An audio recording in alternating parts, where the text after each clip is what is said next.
I said I will wait for you, one. Yes, my lord. Pressing down his shock, the guard respectfully complied.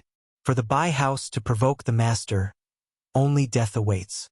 Meanwhile, back at the courtyard, a certain red blossoming figure was currently resting inside a pavilion when a heavy mass pressed in against hers. It was a little body, soft and fragrant to her nose. Bai Yan had to open her resting eyes at the smell. Mother! Bai Xiaqin's face burst into a bright smile with his baby hands hooked around the woman's neck. What were you thinking about? I was thinking about your grandchiefess. In this world, aside from Bai Xiao and the Lan family, her grandchiefess are the closest people she has while also being the ones she interacted with the most. This translation is only hosted on Cat Translation, but don't mother miss Godfather too? Puffing up those cheeks, Bai Xiaqin was obviously not very happy. He misses Godfather so much, so why was his mother not missing him too? Smiling at the question, Bai Yan pulls the little steam bun into her arms and explained, I miss him too, but I owe your Godfather way too much. In this life, I can never repay him for everything that he's done for me. Chu Yifeng's style was the cold and indifferent type, but it's precisely such a cold and indifferent man that gave her everything that he owns. Sadly, towards the man, Bai Yan only has family affection and not love. While Bai Xiaqin wanted to say a few good words for Chu Yifeng, a hurried footstep came from the outside and stopped him. Turning around at the source, Bai Yan's mouth quickly turned into a smile at the sight of the person. Hualuo, is Yi and Xiaoyun back already? Mistress. Coming before Bai Yan, this head of the flower brothel replied with a smile of her own. Guess what sort of notice I saw at the city gate just now? What notice? Bai Yan pricked her brow and asked. Lord Song has ordered. If Bai Zhengxiang wants to save Bai Ji, he must return your mother Lan Yue's dowry. When stating this part, the charming woman carefully observed her mistress, seemingly trying to find something in her attempt. Yet, Bai Yan's expression remains unmoved without a speck of change. I understand. Surprised in her eyes, Hualuo couldn't understand how Bai Yan could be so unmoved. Anyone can see that Lord Song was doing this for her sake. Hualuo, you go down first. Once Yi returns, come back and tell me. Yes, mistress. Getting the dismissal, the charming woman didn't try to overstay herself and left. But once she was gone, Bai Yan's hand quickly tightened its grips around her son's body. Hey son, do you know why your father is doing this much for me? A complicated light could be seen in her eyes. I don't know, mother. Obediently leaning against her mother's body, those fluttering little eyes were sparkling like the dazzling stars in the night sky. Mother, I suddenly found that Big Baddie isn't all that hateful. Towards the remark from her son, Bai Yan only faintly smiled because she knew it too inside. If Ditsong really wanted to get revenge for 6 years ago, he would have done so already. But he didn't do that. However, the reason why the man treats herself so special was all due to his personal preference of not finding her disgusting. Then there's also their son. In the end, he doesn't love me for who I am, so how can my heart be moved? Mother, are you not happy? Likely becoming aware of Bai Yan's change in emotion, the little steam bun quickly raised his adorable little face and snugged it against her cheek. If having a father will make mother unhappy, then I don't want a father. As long as I have mother, then that's enough. Bai Zaken is too cunning. I said I will wait for you. Closing her eyes with this sentence reverberating in the mind, Bai Yan was filled with turmoil. But I don't like you. No matter, you will sooner or later fall in love with me. The man's arrogance and self-conceited voice was more than enough to make her want to punch that face. She's seen a narcissist before, but never to this degree. How can he be so certain that I will fall in love with him? At the same time, not far away from the Tsang Manor, a certain little head had just popped out of an alleyway. This translation is only hosted on Cat Translation. Little Master, do you really want to do this? Little Rice's heart was trembling incessantly. This? Can I keep out of this? No. Patting the tiger cub's head. Did you forget how that baddie bullied mother? Now Little Rice really wanted to cry. But that baddie is your father. What's more, you even gave him permission to make more sisters with your mother. Likely able to guess what's on his friend's mind, Bai Xiachen quickly explains himself. That's just my excuse back there. Otherwise, how can I leave the mansion? And, pausing for a moment, you saw it too. I couldn't beat that baddie, nor can I allow him to keep harassing my mother. That's why I'm taking this risk. I thought you don't hate him as much. Aggrieved in his face, Little Rice protests. His young master here was Ditsong's son, so nothing will happen even if he does something wrong. But that immunity didn't apply to Little Rice himself. Tied in his response, Bai Xiachen was clearly swaying back and forth here. I don't hate him as much, that's true, but he is still bullying mother. I may want a sister, but if I had to choose between a sister or mother, I pick my mother. No matter what, anyone who bullies his mother are all baddies. But Little Rice wanted to say more, but found himself unable to when Bai Xiachen suddenly covered his mouth. Don't say any more. We're starting now. In a sneaky manner, the boy slowly advanced towards the targeted estate. Unfortunately for him, though, due to Bai Xiachen's constant focus on his surroundings, he seems to have forgotten to look in front. Before he knew it, he had bumped face first into a stranger. While the baby boy only stumbled backwards a few steps, the victim here was rather unfortunate and directly took to the ground after losing her balance. You? The maiden who fell wanted to yell out at the one responsible. But when she saw it was Bai Xiachen himself, that young delicate face immediately erupted with anger. It's you! Blinking in confusion, the little steam bun replied, Auntie? Do you know me? Who are you calling Auntie? The young girl roared as soon as she regained her composure. I'm an unmarried princess in her prime. How dare you call me Auntie? Princess? She's a princess of the kingdom? Hurry and scram. The sixth princess was clearly enraged by the kid's attitude. She had never expected to encounter Bai Yan's child here today. Originally, she only intended to sneak a peek before leaving, because Ditsong's terrifying aura had completely seeped into her bones. Auntie, I don't know how to scram. Why don't you show me how to do it first? Pink in the cheek. Bai Xiachen's gaze was so innocent and true that none can find fault in them. Shut up. Seriously annoyed by the fact that the little thing would constantly call herself Auntie, left and right, the princess couldn't take it anymore. If you call me Auntie again, then watch me rip out that mouth of yours. Take the fall, one, Little Rice. Stroking the tiger cub's head, Bai Xiachen was filled with innocence in his eyes as he spoke. Remember when mother told us not to talk with aunties in their menopause stage? She said their tempers are very erratic due to old age. I didn't believe it at first, but now I do. The princess didn't quite understand what menopause meant, but she did catch the old part very clearly. Did this little twerp just call me an old auntie? What are you all still waiting for? Sixth princess roared. Hurry and catch this little bastard for me. Despite the command, the guards that came with her were all hesitant because it's no secret this little ancestor was Ditsong's son. Where would they find the gals to touch him? This translation is only hosted on Cat Translation Princess.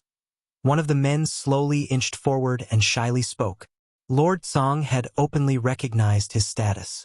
If we nab him and the king learns of this, perhaps. How dare you? Snapping, the princess directly slaps the guard across the face and became all twisted in her expression. Don't forget who your master is. Fine, if none of you will move, then I will do it myself. Let's see if this thing will keep being presumptuous in front of me. If it was in the past, the sixth princess would never dare go against Ditsong. But now, her heart has been filled with jealousy, thus causing her to lose all senses of reasoning. If anyone were to see those eyes in the girl, they might even mistake it as someone having their entire family killed. And here I was wondering how good Bai Yan's son was. Turns out it's nothing but a brat that doesn't know his manners. I really don't know why Lord Song would allow a wild child like you to be his son. Pinching his lips to the side unhappily, Bai Xiachen just knew it's his old man's fault. Auntie wants to marry my father? Giggling with a sinister light in his eyes. Then I'm not wrong to call you Auntie then. It can't be that you want me to call you sister now, do you? You. Slightly taken aback here, the princess somehow couldn't understand why the laugh from the little guy was so evil. It's almost like a little devil. In her momentary trance, Bai Xiachen had already came in front of the girl. With one stretch and one push, the baby boy had managed to force the princess back several steps. Nearly tipping over, the girl was infuriated and wanted to catch the twerp. "I'm going to kill you!" But just as the princess was about to make contact, Bai Xiaqin makes a strange maneuver and bypasses the girl's hand, leaving her stumbling over completely in front. With her hair a total mess, the girl was truly a crazed animal in her appearance now. Damn it! How can I, an Earth-rank martialist, lose to a brat that's barely weaned from her mother's milk? No, this won't do. I must teach this runt a lesson, or I can never hold up my face again. What is happening here? Who is making a ruckus outside? A fierce voice suddenly broke through the chaotic mess. As a pack of soldiers rushed out of the Tsang Manor to investigate, the leading soldier immediately recognized the innocent boy and the raving princess. In that instant, the man almost couldn't comprehend the information. "Young Lord, sixth princess, what are you all doing here?" His master had already admitted Bai Xiaqin's identity, although the matter still hasn't been registered in the books yet, but it's pretty much set in stone. Take the fall, too. Therefore, his addressment of young lord wasn't wrong here. "All of you grab this little thing for me." Red in her eyes, the sixth princess was very confused over why she missed. She's certain she had used her full speed there. "Princess, he is still a child." Struggling in their faces, the soldiers that just came out were all fully aware of the boy's status. What's more, Di Tsang had directly instructed them to put Bai Xiaqin ahead of anyone, including royalty. If this situation continues and allowed the princess here to bully the little guy, the guards had no illusion their ending won't be any better than the bratty girl. "I don't care. All of you must get even for me." Giving a direct kick at one of the soldiers, she continued, "Don't forget, my father only tasked you people to watch over Lord Song. In the end, my father the king is your true master." This translation is only hosted on Cat Translation. The soldier in question was already looking very ugly in his face to begin with. Then to have his chest kicked so hard, his expression promptly turned ghastly. "Princess, you mustn't speak so carelessly. Since His Majesty had given us to Lord Song, it's only proper that we protect the young lord in the critical moment." "All right, fine. Then I will keep doing it myself then." Gritting her teeth, the princess then jerked her whip out. In one swing, she lashes out at the baby boy across from her. Fortunately though, just as the whip's about to land, Bai Xiaqin suddenly raises a hand to scratch his head and narrowly escaped the trajectory due to the tilted angle of his body. The first time can still be a coincidence. Then what about this time? A coincidence still? The soldiers from the Tsang Manor were all scared silly by the princess's action. They can tell, if it had landed, the attack would have without a doubt left a scar on that cuddly face and forced the boy to become disfigured. If the Lord returns and finds out, we're finished. Sixth princess, we're sorry. Signaling his peers with a wink, the leading soldier led the way with the others quickly following suit in an encircling formation. "Uncle Soldier." Just as the soldiers were about to start subduing the bratty princess, a soft and delicate voice chimed in from behind. A tad surprised, the man in question quickly turns around. Finding it was his young lord with the white kitty, he respectfully bowed and asked, "Is there something you need, young master?" "This big auntie must be still young in her age. That's why she's so ignorant. I don't want to make trouble, so you can let her go." By now a crowd of onlookers had already gathered outside the Tsang Manor, wondering what the big commotion was. Therefore, when they heard Bai Xiaqin's kind sentence, their eyes all turned into disgust and shot over to the princess. "Young age? What young? This kid being bullied is but 5 years old. On the contrary, the sixth princess is already considered an adult." "Yes, young master." The soldiers were honestly relieved to hear the order from the boy. They personally don't want to make a move against the princess either, but in order to keep Di Tsang from hammering down his fury, they had no choice but to go ahead. With the young lord's order, even if they do release the girl, it's not their fault anymore. "Just you wait and see." Swiftly reorganizing her messy hair, the sixth princess sent one last glare at the baby boy before charging right through the crowd. With the instigator of the event gone, so did the onlookers. while the soldiers from the Tsang Manor wanted to play escort with Bai Xiachen. They were firmly rejected and driven away by him. Don't joke around. If these soldiers were to tag around, what else can he do? Little master. Say it. What are you planning again? After all the people were gone and out of sight, Little Rice asked inattentively while grooming his fur. If the boy wasn't planning something against the princess, there's no way she would have made it out of here unscathed. That's the sort of personality the baby tiger came to expect of the boy. Little Rice, look. I got this from the bad auntie. Return the dowry. 3. Is that right? Bai Yan throws a skeptic eye at Di Tsong's lower half. If he never had a reaction before, then what changed? I didn't even do anything. Noticing the wicked gaze from the devilish woman, Di Tsong's smile only got rosier. Now that you know so much, it's imperative that I don't let you go. In response, Bai Yan's face went dark. But it's you who told me everything. I don't care.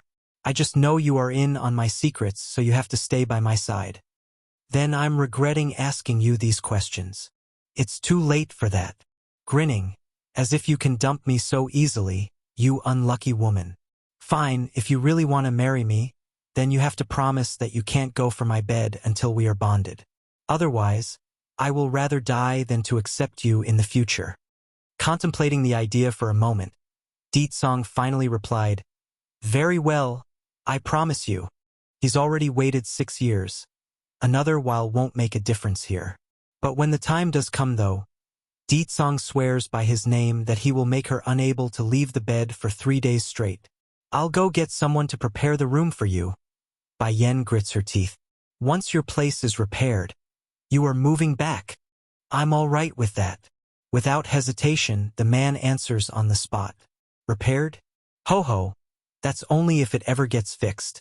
Slowly relaxing, Bai Yan had in fact lied here.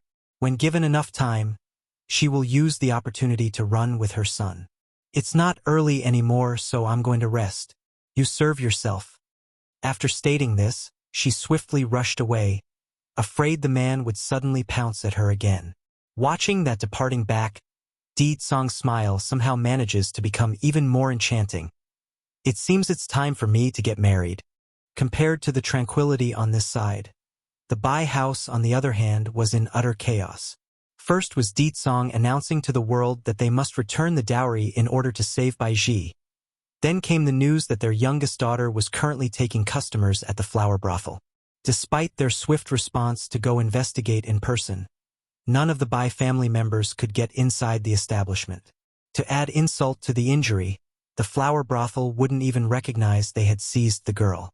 With no evidence and no way to confirm if the news was true, their only recourse was to check the prison. However, their efforts also hit a brick wall on this front. The only answer they got from the prison guards were, "You are mistaken. Your daughter is still inside the cell." In the end, Yu Rong and Bai Zhengxiang can only cave in and submit to Di Tsong's demand. The wife ran to the palace to retrieve the accessories she's given away over the years, while the husband pressured his subordinate powers a second time to gather the funds. For a time, the entire nation was ran over with grief and anger. Some had even turned around to seek refuge under the lawn house. No matter how powerful a force was, if they lose the support of those below, it's an eventuality that another similar power would overtake the first. Bai Zhengxiang knew at least this much, but he can't be too picky at this point. By the time the dowries were cobbled together, another month had passed. I will go match the dowries here with the list at the office. If even one thing is missing, I will have you puke it back out. Bai Yan coldly stares down at the red-eyed man that's supposed to be her father.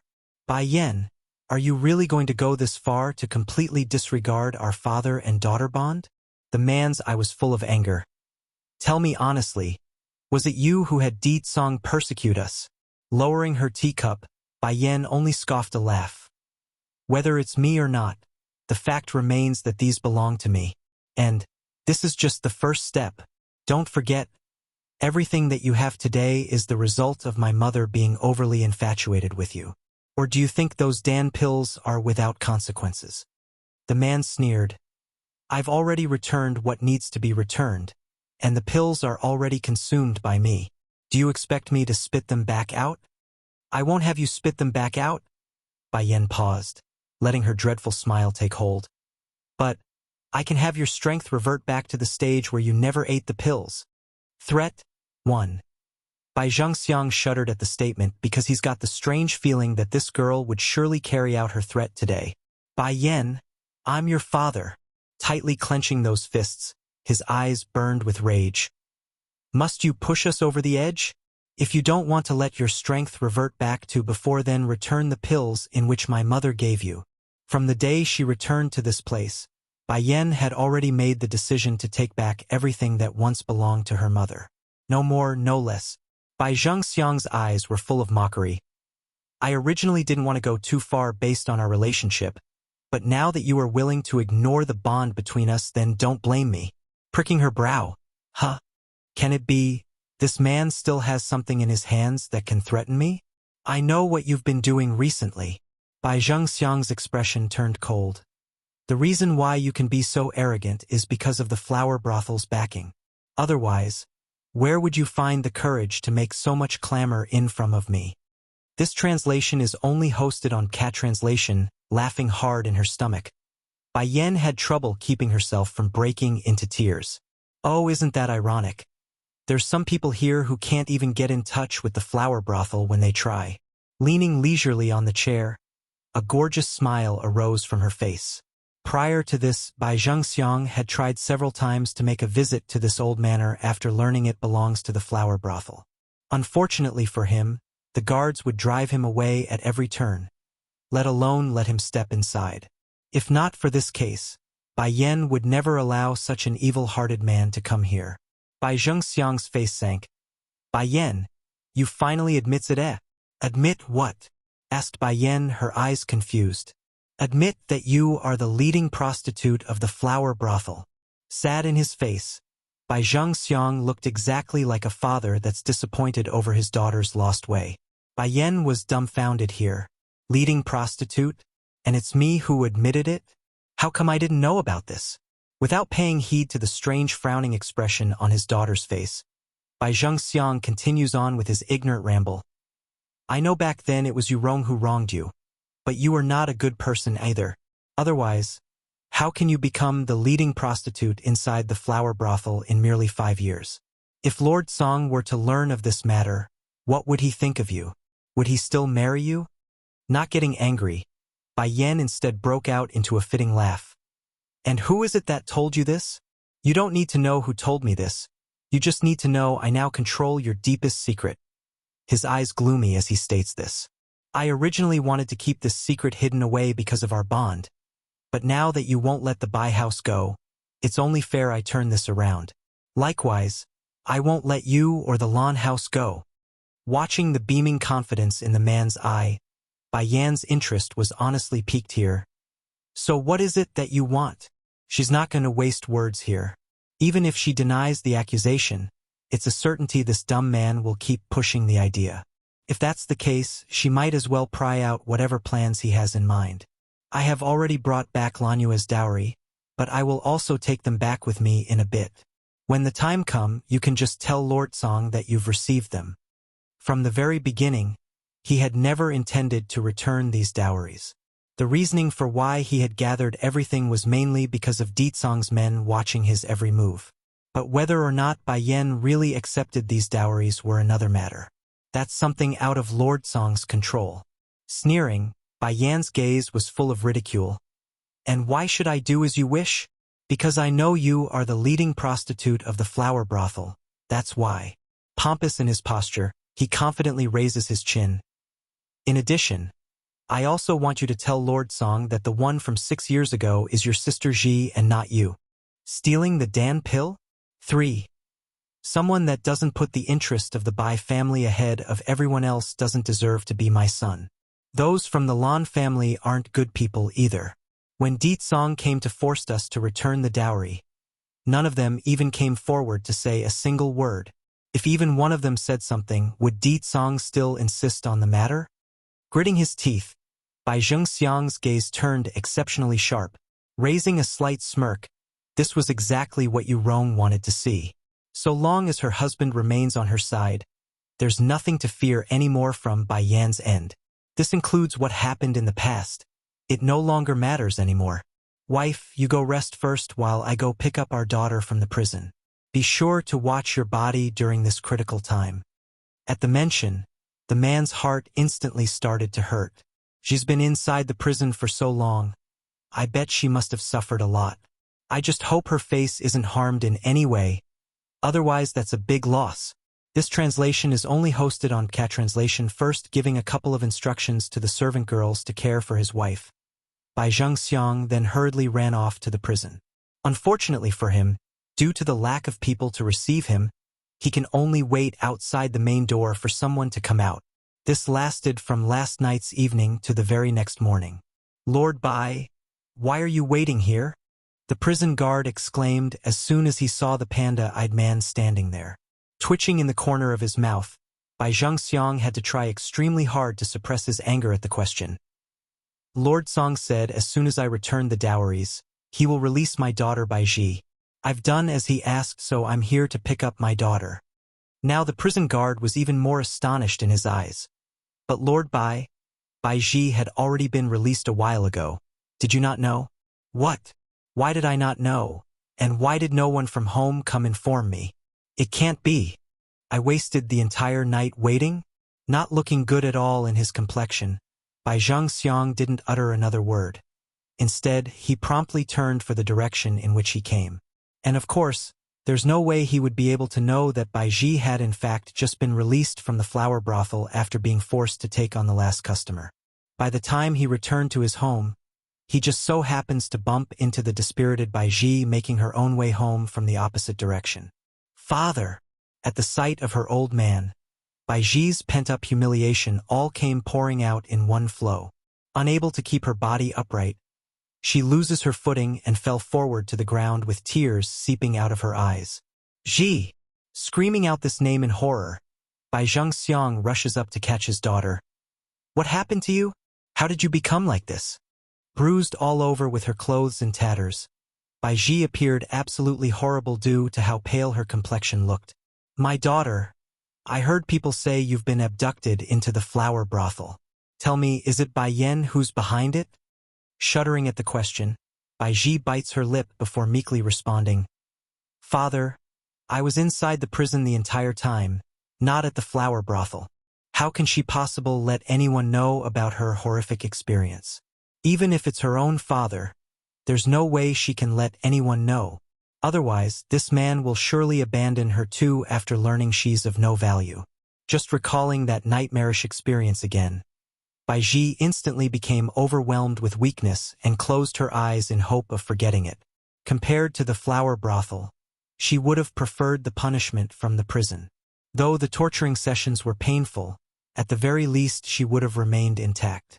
At the flower brothel, she could barely rest because of all the sickening men she had to serve.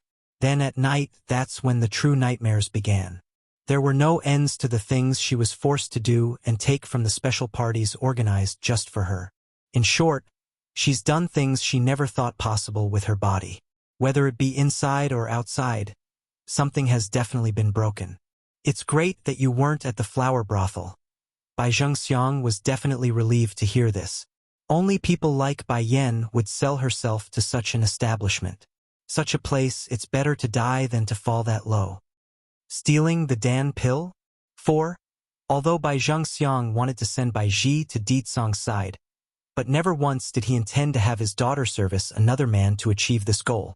In his view, whether it be pre-marriage or after marriage, any women who loses their virginity or go out to cheat can only die for repentance. Father, did you say Bai Yan and the flower brothel are related? Holding her breath, Bai Ji forces herself to blurt this question out, using that remaining strength in her vocals. A frosty chill flashed across the man's iris. Bai Yan is the leading prostitute of the flower brothel. This is already a well-known fact. That girl really is Lanyue's daughter. If not for her mother's good personality and wealth, I never would have married that woman back then.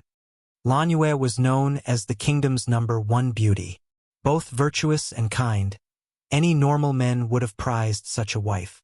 But in Bai Zhengxiang's heart, there's a blemish that can never be removed. This translation is only hosted on Cat Translation. Prior to their meeting, the dowager had always wanted Lanyue to marry into the palace, that even the king himself had once intended to make the woman his queen. Though Lanyue in the end rejected the proposal, this man here still held the matter to heart and never once forgave the supposed betrayal. Due to Bai Zhengxiang's own anger, no one was able to notice the hatred spewing out of the girl's eye in this moment. Bai Yan. It is Bai Yan. It must be her. The reason why I was taken to the flower brothel and forced to go through that nightmarish hell. I will never let you go, Bai Yan. Daughter, you first rest and look after your wounds. Looking at all the injuries and bruises on her daughter's body, Bai Zhengxiang's brow inexplicably curled into a knot. We must remove these scars, otherwise, this will be a great shortcoming when you marry into the Tsang manor. Tsang manor? Stunned by her father's word, she depressingly lowered her head. Father, how can I enter the Tsang manor when Lord Tsang treats me like this?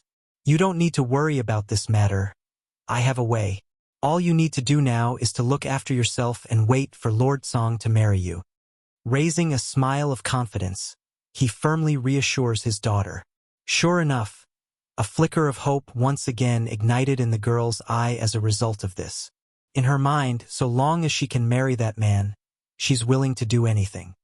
Undoubtedly, whatever plan Bai Zhengxiang had in mind was perfect. Pity though, before he could enact his scheme, another problem arose out of nowhere which causes him to regret for the rest of his life.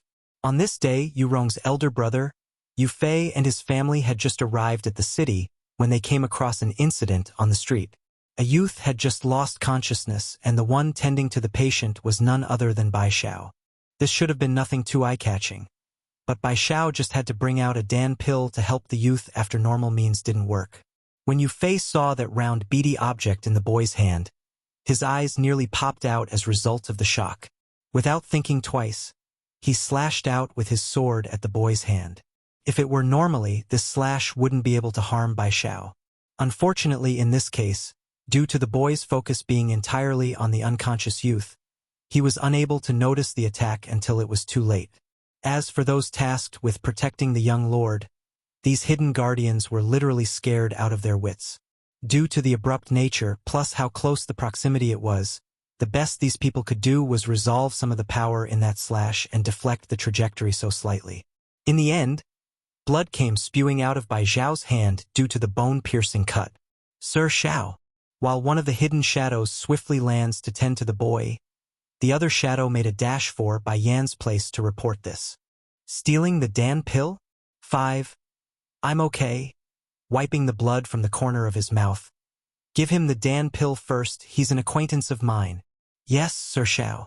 Following the affirmation, the man swiftly ran over to the unconscious youth's side. At the sight of his actions, Yu Fei's eye had gone red with fury. Stop! That is our Bai house's stuff, meaning it's my sister's belonging. Who gave you permission to use it on an outsider? How can Bai Xiao have a Dan pill? It must be stolen property. And even if he did obtain it with his own ability, he's a son of the Bai family, making his possession my sister's. Such good medicine, based on what can he give it to an outsider? If he's going to give it to an outsider, he might as well give it to me. Of course, this last sentence was the real reason why he wanted the pill. Father, that's a Dan pill, I want it. This translation is only hosted on Cat Translation. The juvenile beside Yu Fei tugs at his father's sleeve, all the while staring intently at the beady object in the guard's hand. Father, Bai Xiao, this bastard must have stolen a lot of Dan pills from the Bai house. I want them, I want them. A young girl also came out from behind and started shouting this demand. Father, on what qualification does he deserve those pills? It should be us, not this bastard. Hearing the words from this pair of brother and sister, Yu Fei's face also softened. All right, I will get them for you two in a bit. Don't worry. Apparently this man and his children had no qualms about taking other people's stuff. Even so, the guard simply ignored him and stuffed the pill into the youth's mouth. How dare you? Yu Fei grew furious. You are but a dog of our Bai house. How dare you take what is ours and give it to an outsider? Just wait. Once I let my brother-in-law knows about this, I will have him beat you to death.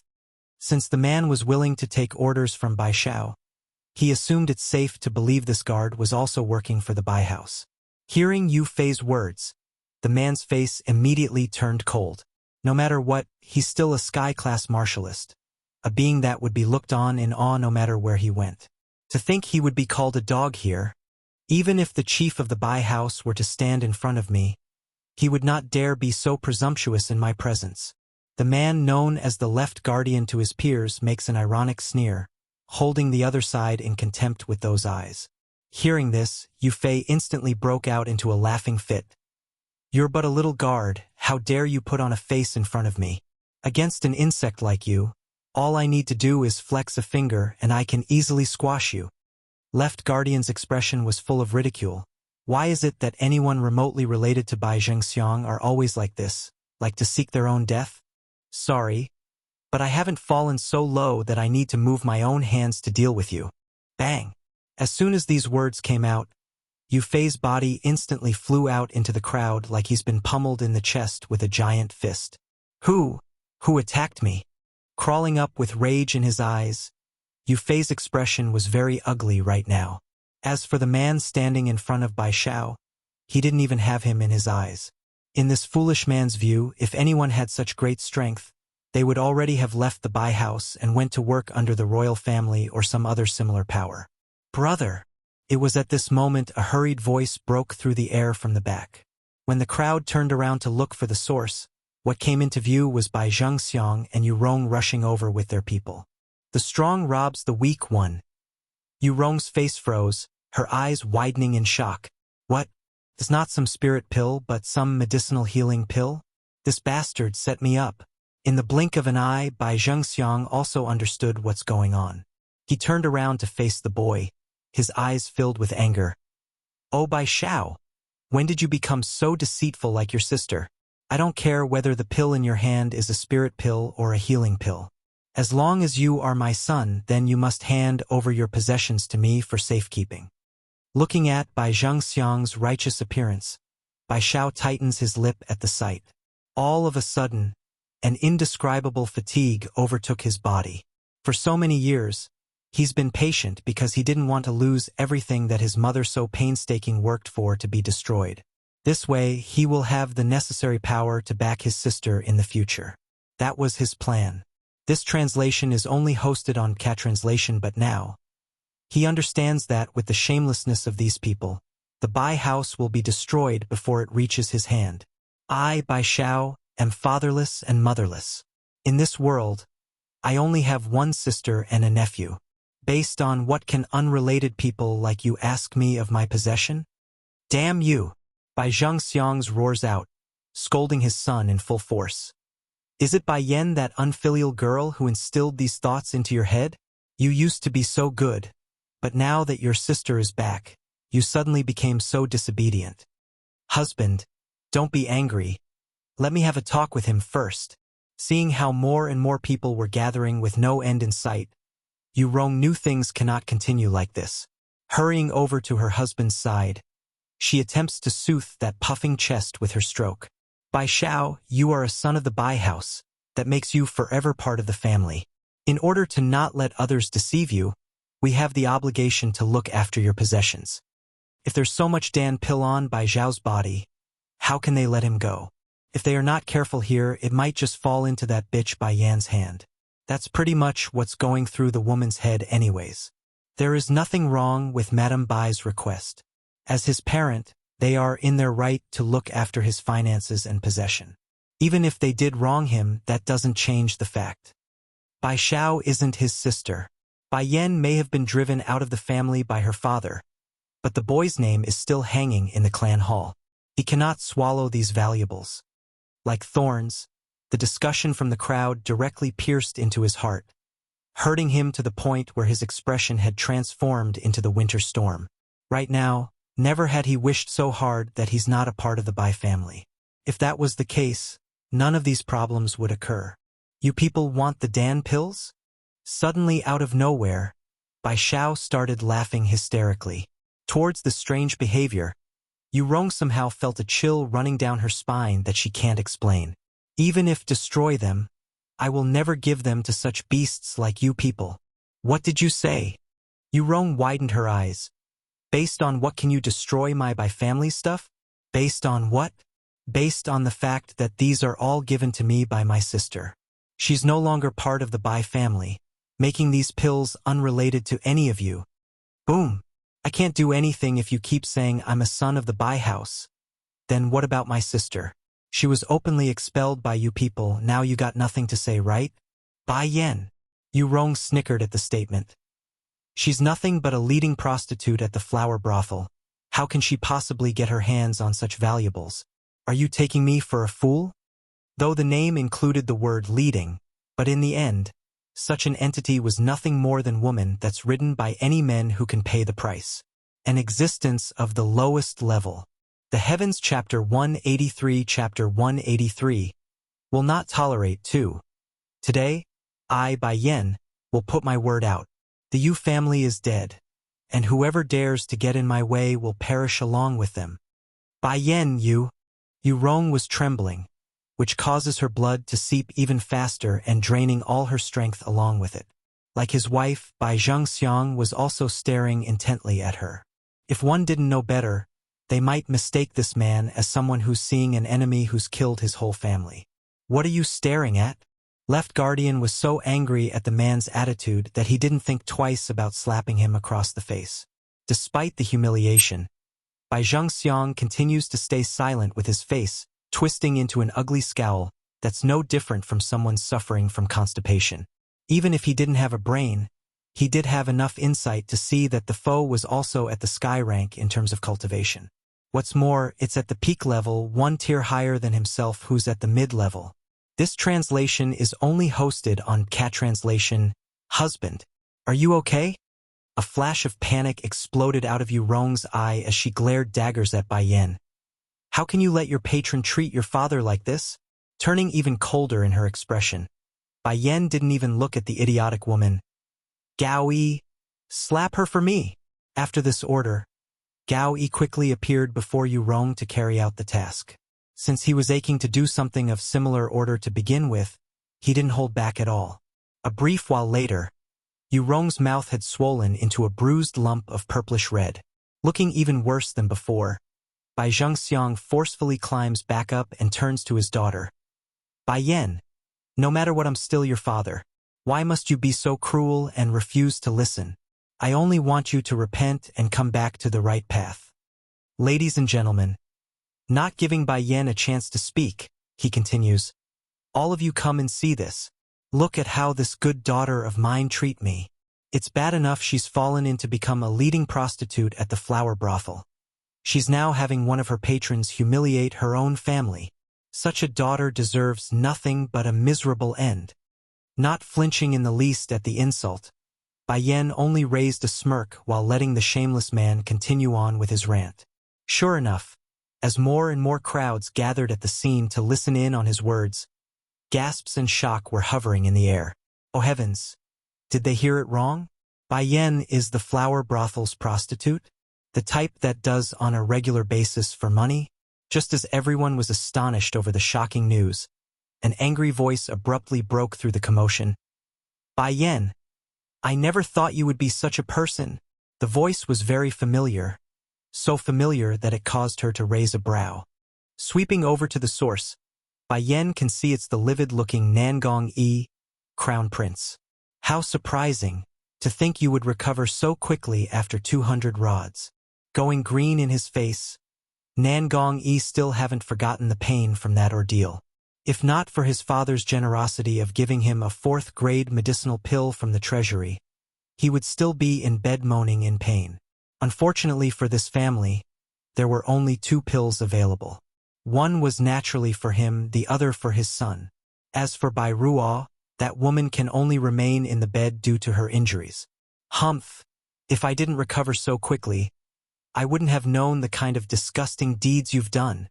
Crunching his fists into a tight ball, Nangong Yi's expression was very unsightly right now due to the anger burning in his eyes. If someone didn't know better here, they might mistake Bai Yan as having an affair behind the man's back.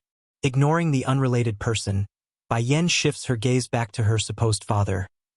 I don't know who told you this lie that I'm a prostitute at the flower brothel, but I don't care either way.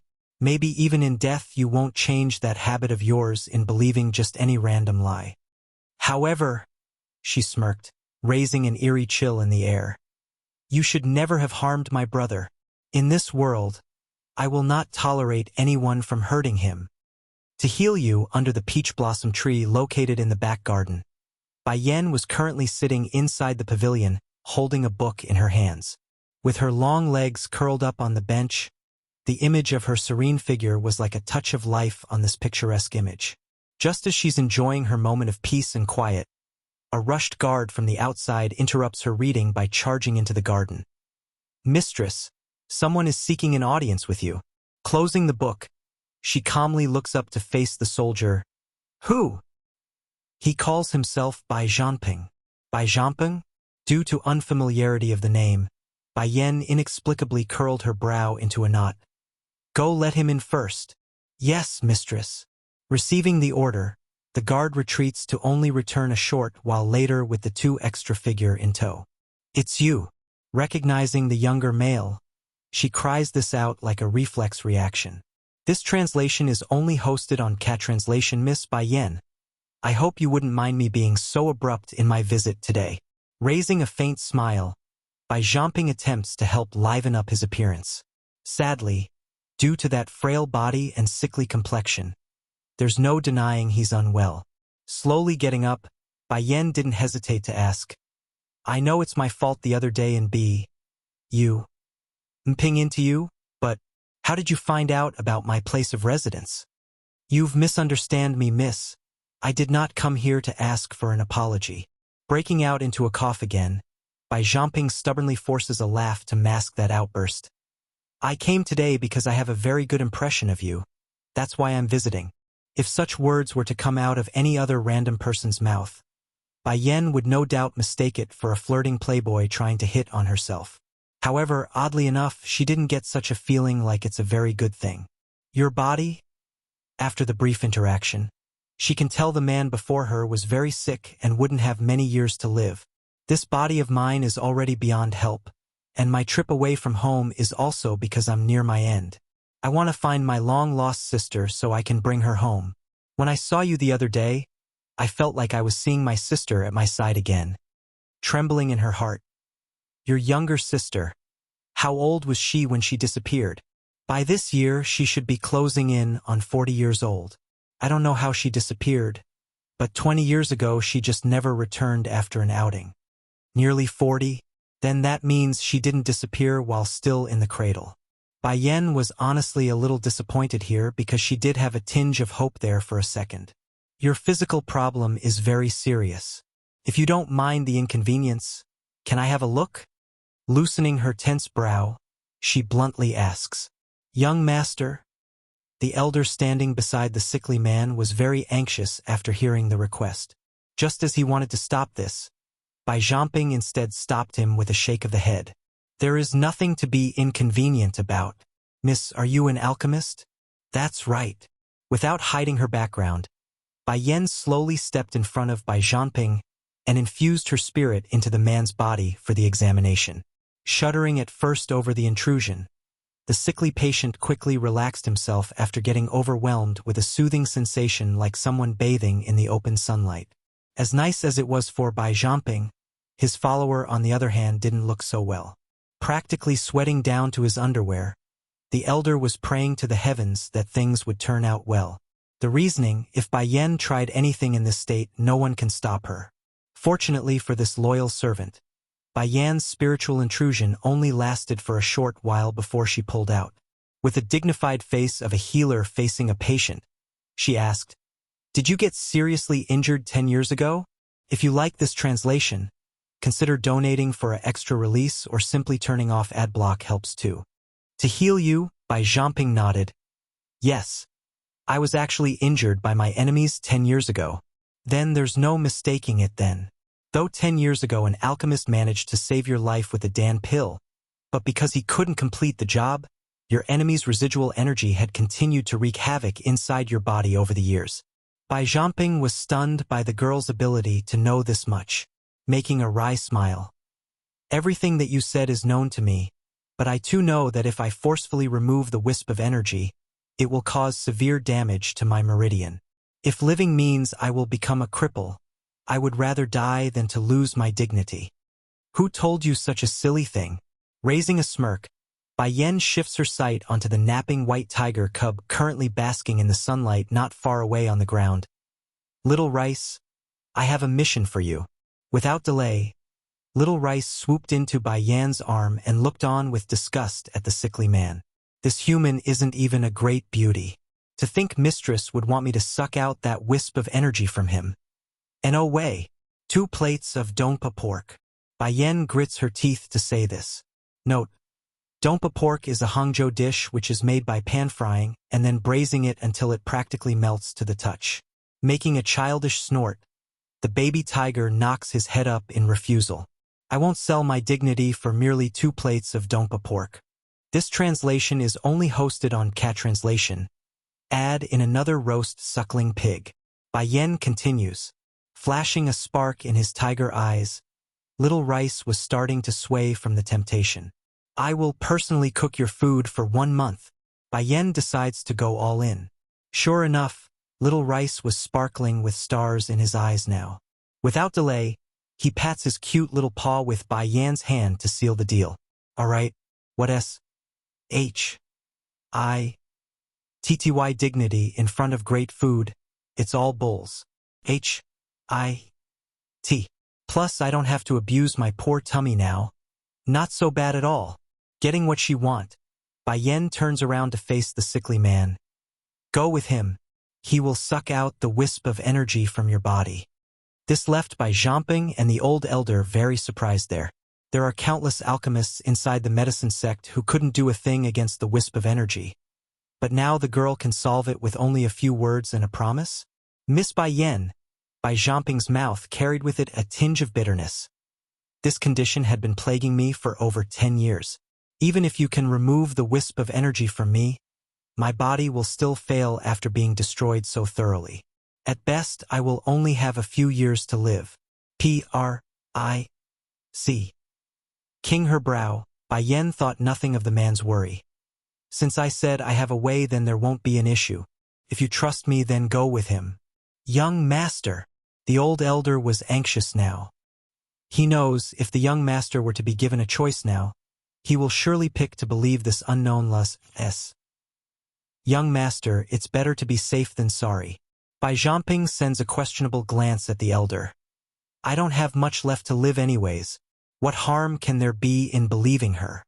At that, the sickly man turns back around to face the baby tiger. Lead on. Meow. Calling out as a cat, Little Rice still had the look of contempt in his eyes. But before the tiger cub could leave, Bai Yen quietly gave him a wink to signal something. In response, Little Rice blinked his eyes to show he understood. Young master. In his urgency, the old elder wanted to follow from behind to only be blocked by the peerless figure. If you want to save him, then don't go. You? The old elder's eye was full of anger. If the young master is harmed in any way, we will never let you go. Not minding the rudeness shooting her way, Bai Yen helped herself back to the pavilion while they waited. Did my son return yet? She asks the guard nearby. Not yet, mistress. The young lord is out playing with his friends. I believe he won't be back until nightfall. If you like this translation, consider donating for an extra release or simply turning off adblock helps too. With a stepmother comes a stepfather. Impossible, it must be a mistake. How could Bai Yen be the master of the flower brothel? Covered with jealousy in that glare, Yu Rong only had the girl in her eyes right now. How could she believe that? A girl that can easily be trampled by her 6 years ago would suddenly transform into a high and mighty existence, the master of the flower brothel. Even if the flower brothel were to submit to someone, it should have been my daughter Bai Ji and Bai Ruo. Why this bitch? That Hualuo has the worst sight in this world. Likely able to sense the fluctuation in the air, Hualuo shoots an ironic grin at Yu Rong. So you are my mistress's stepmother? It's as the old saying goes, if there's a stepmother then there's a stepfather. Though the charming woman's gaze was still on the bleeding figure on the ground, Her words were meant for by Zhang Xiang instead to the other side. This translation is only hosted on Cat Translation. If this was someone else saying this to him, the man in question would have at least refuted the claim. However, it was Hualuo, a being far superior to himself in standing. Heck, if there's a hole right now, Bai Zhang Xiang would have squirmed into it out of embarrassment. Mother! Just as Bai Yan was slowly encroaching in on that pair of shameless existence, a sharp childish voice suddenly broke through the sky and caught her attention. Halting in her steps, she and the rest of the crowd all looked up to what's coming from above. It was a throne, a crimson-red throne pulled by 4 silvery wolves. With an enchanting yet arrogant smile, the man's silvery hair literally gave this man an almost surreal image, like he's an otherworldly existence gazing down at the mortals. But that's not all though. Sitting next to this man was another person, a doll-like child that raised no questions about his lineage. One small and one big. Together they formed the stunning duo that can't be denied. Swoosh! The first to disembark from the ride was the white cat in the child's arm. Dashing over to Bai Yan's side, the creature first jumped up to lick the woman's face to show his delight before issuing out a bashful cry. Meow. It must be said, after leaving the Holy Island, this little tiger cub had done an impeccable job of disguising himself as a cat. Sometimes, even Bai Yan would forget little Rice was in fact a white tiger now. However, when the foolish tiger wildly ran into Bai Yan's embrace, he seems to have forgotten there's still a dangerous figure behind his back. In that same moment, Di Tsong's expression was so dark that it looked like those eyes can shoot lightning at his target. Mother! Not to be outdone by his friend, Bai Xiachen also jumped off the throne and tottered over to his mother's side. With a lovely smile, the little steam bun softly said, I heard some people were bullying Uncle, so we came. It's okay now, I can handle this. Gently rubbing the little boy's head, a genuine smile escapes the mother's mouth before turning up to Di Tsong. How come you are here too? Evil yet seductive, Di Tsong gave no doubt that he's in charge. How can I not come when my future brother-in-law is being harmed? Bai Xiao, who was still in the middle of his astonishment, abruptly started to twitch in his expression after hearing that sentence. For some unknown reason, his heart was having a very difficult time accepting that form of address from Di Tsong. So who is it? Who's the idiot that's foolish enough to harm my future brother-in-law? Sweeping his threatening gaze across the onlookers, his eyes eventually fell upon Bai Zhang Xiang in the end. Plop! Unable to withstand that level of pressure, the man immediately took to the ground and started shivering. Lord Song, Lord Song. Not waiting for Bai Zhang Xiang to say another word, Yu Rong had already spoken out with that unrecognizable face due to all that sobbing and bruise. I beg you, Lord Song, please get justice for us. The crowd was baffled and shocked. This can't be. Did Yu Rong lose her mind from being beaten so hard? Lord Song is obviously here to protect Bai Yan and her brother. Why would she ask him to get justice? Child King 1. Where did this runt come from? I'm warning you, move aside. The leader of the guards swiftly drew his sword and swung it at the kid. As fast as that swing was, Bai Zaken only needed to partially tilt his head to avoid the blade with ease. Pursing his lip, he appeared quite dissatisfied. Mother told me I mustn't get physical under normal circumstances, so I won't fight with you people. However, making an innocent smile, I also have helpers of my own. Clipping his little fingers together to make a whistling noise with his mouth, Bai Xiachen didn't need to wait long before a group of dashing red foxes came rushing down the street to attack the guards. Phew, phew. Huffing for air. W. N. Ji Xiaoping suddenly shoots his head around while still pressing Nangong Lin under his body. Xiachen, your family actually have so many foxes? This translation is only hosted on Cat Translation, pursing his lips to one side.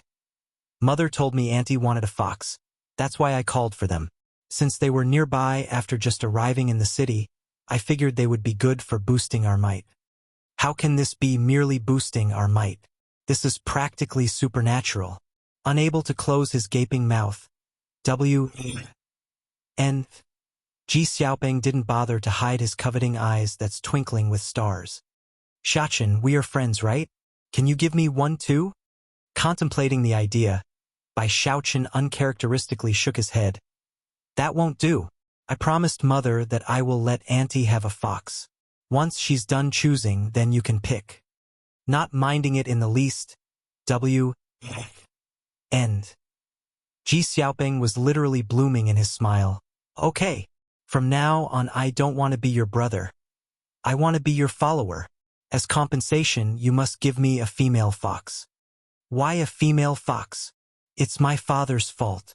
He said because I'm so fat and stupid, I will likely not be able to find a wife in the future. So, I figured if I can't get a wife, I might as well marry a female fox as a wife. To hear the chubby boy's hair-raising comment out of the blue, the foxes still scurrying around by Shaoqin's body instantly froze. In their haste due to fear, the female population in the fox pack swiftly made a dash to hide themselves. End.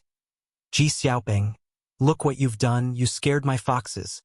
Stabbing his hands against his waist, Bai Shaoqin gives his chubby friend there a friendly glare to show his discontent. Then, as if remembering something, he turns his head around to look at Nangong Zhuan. Do you also want to pick one? Biting his lip, the frail boy slowly replied. Can I have a tiger instead?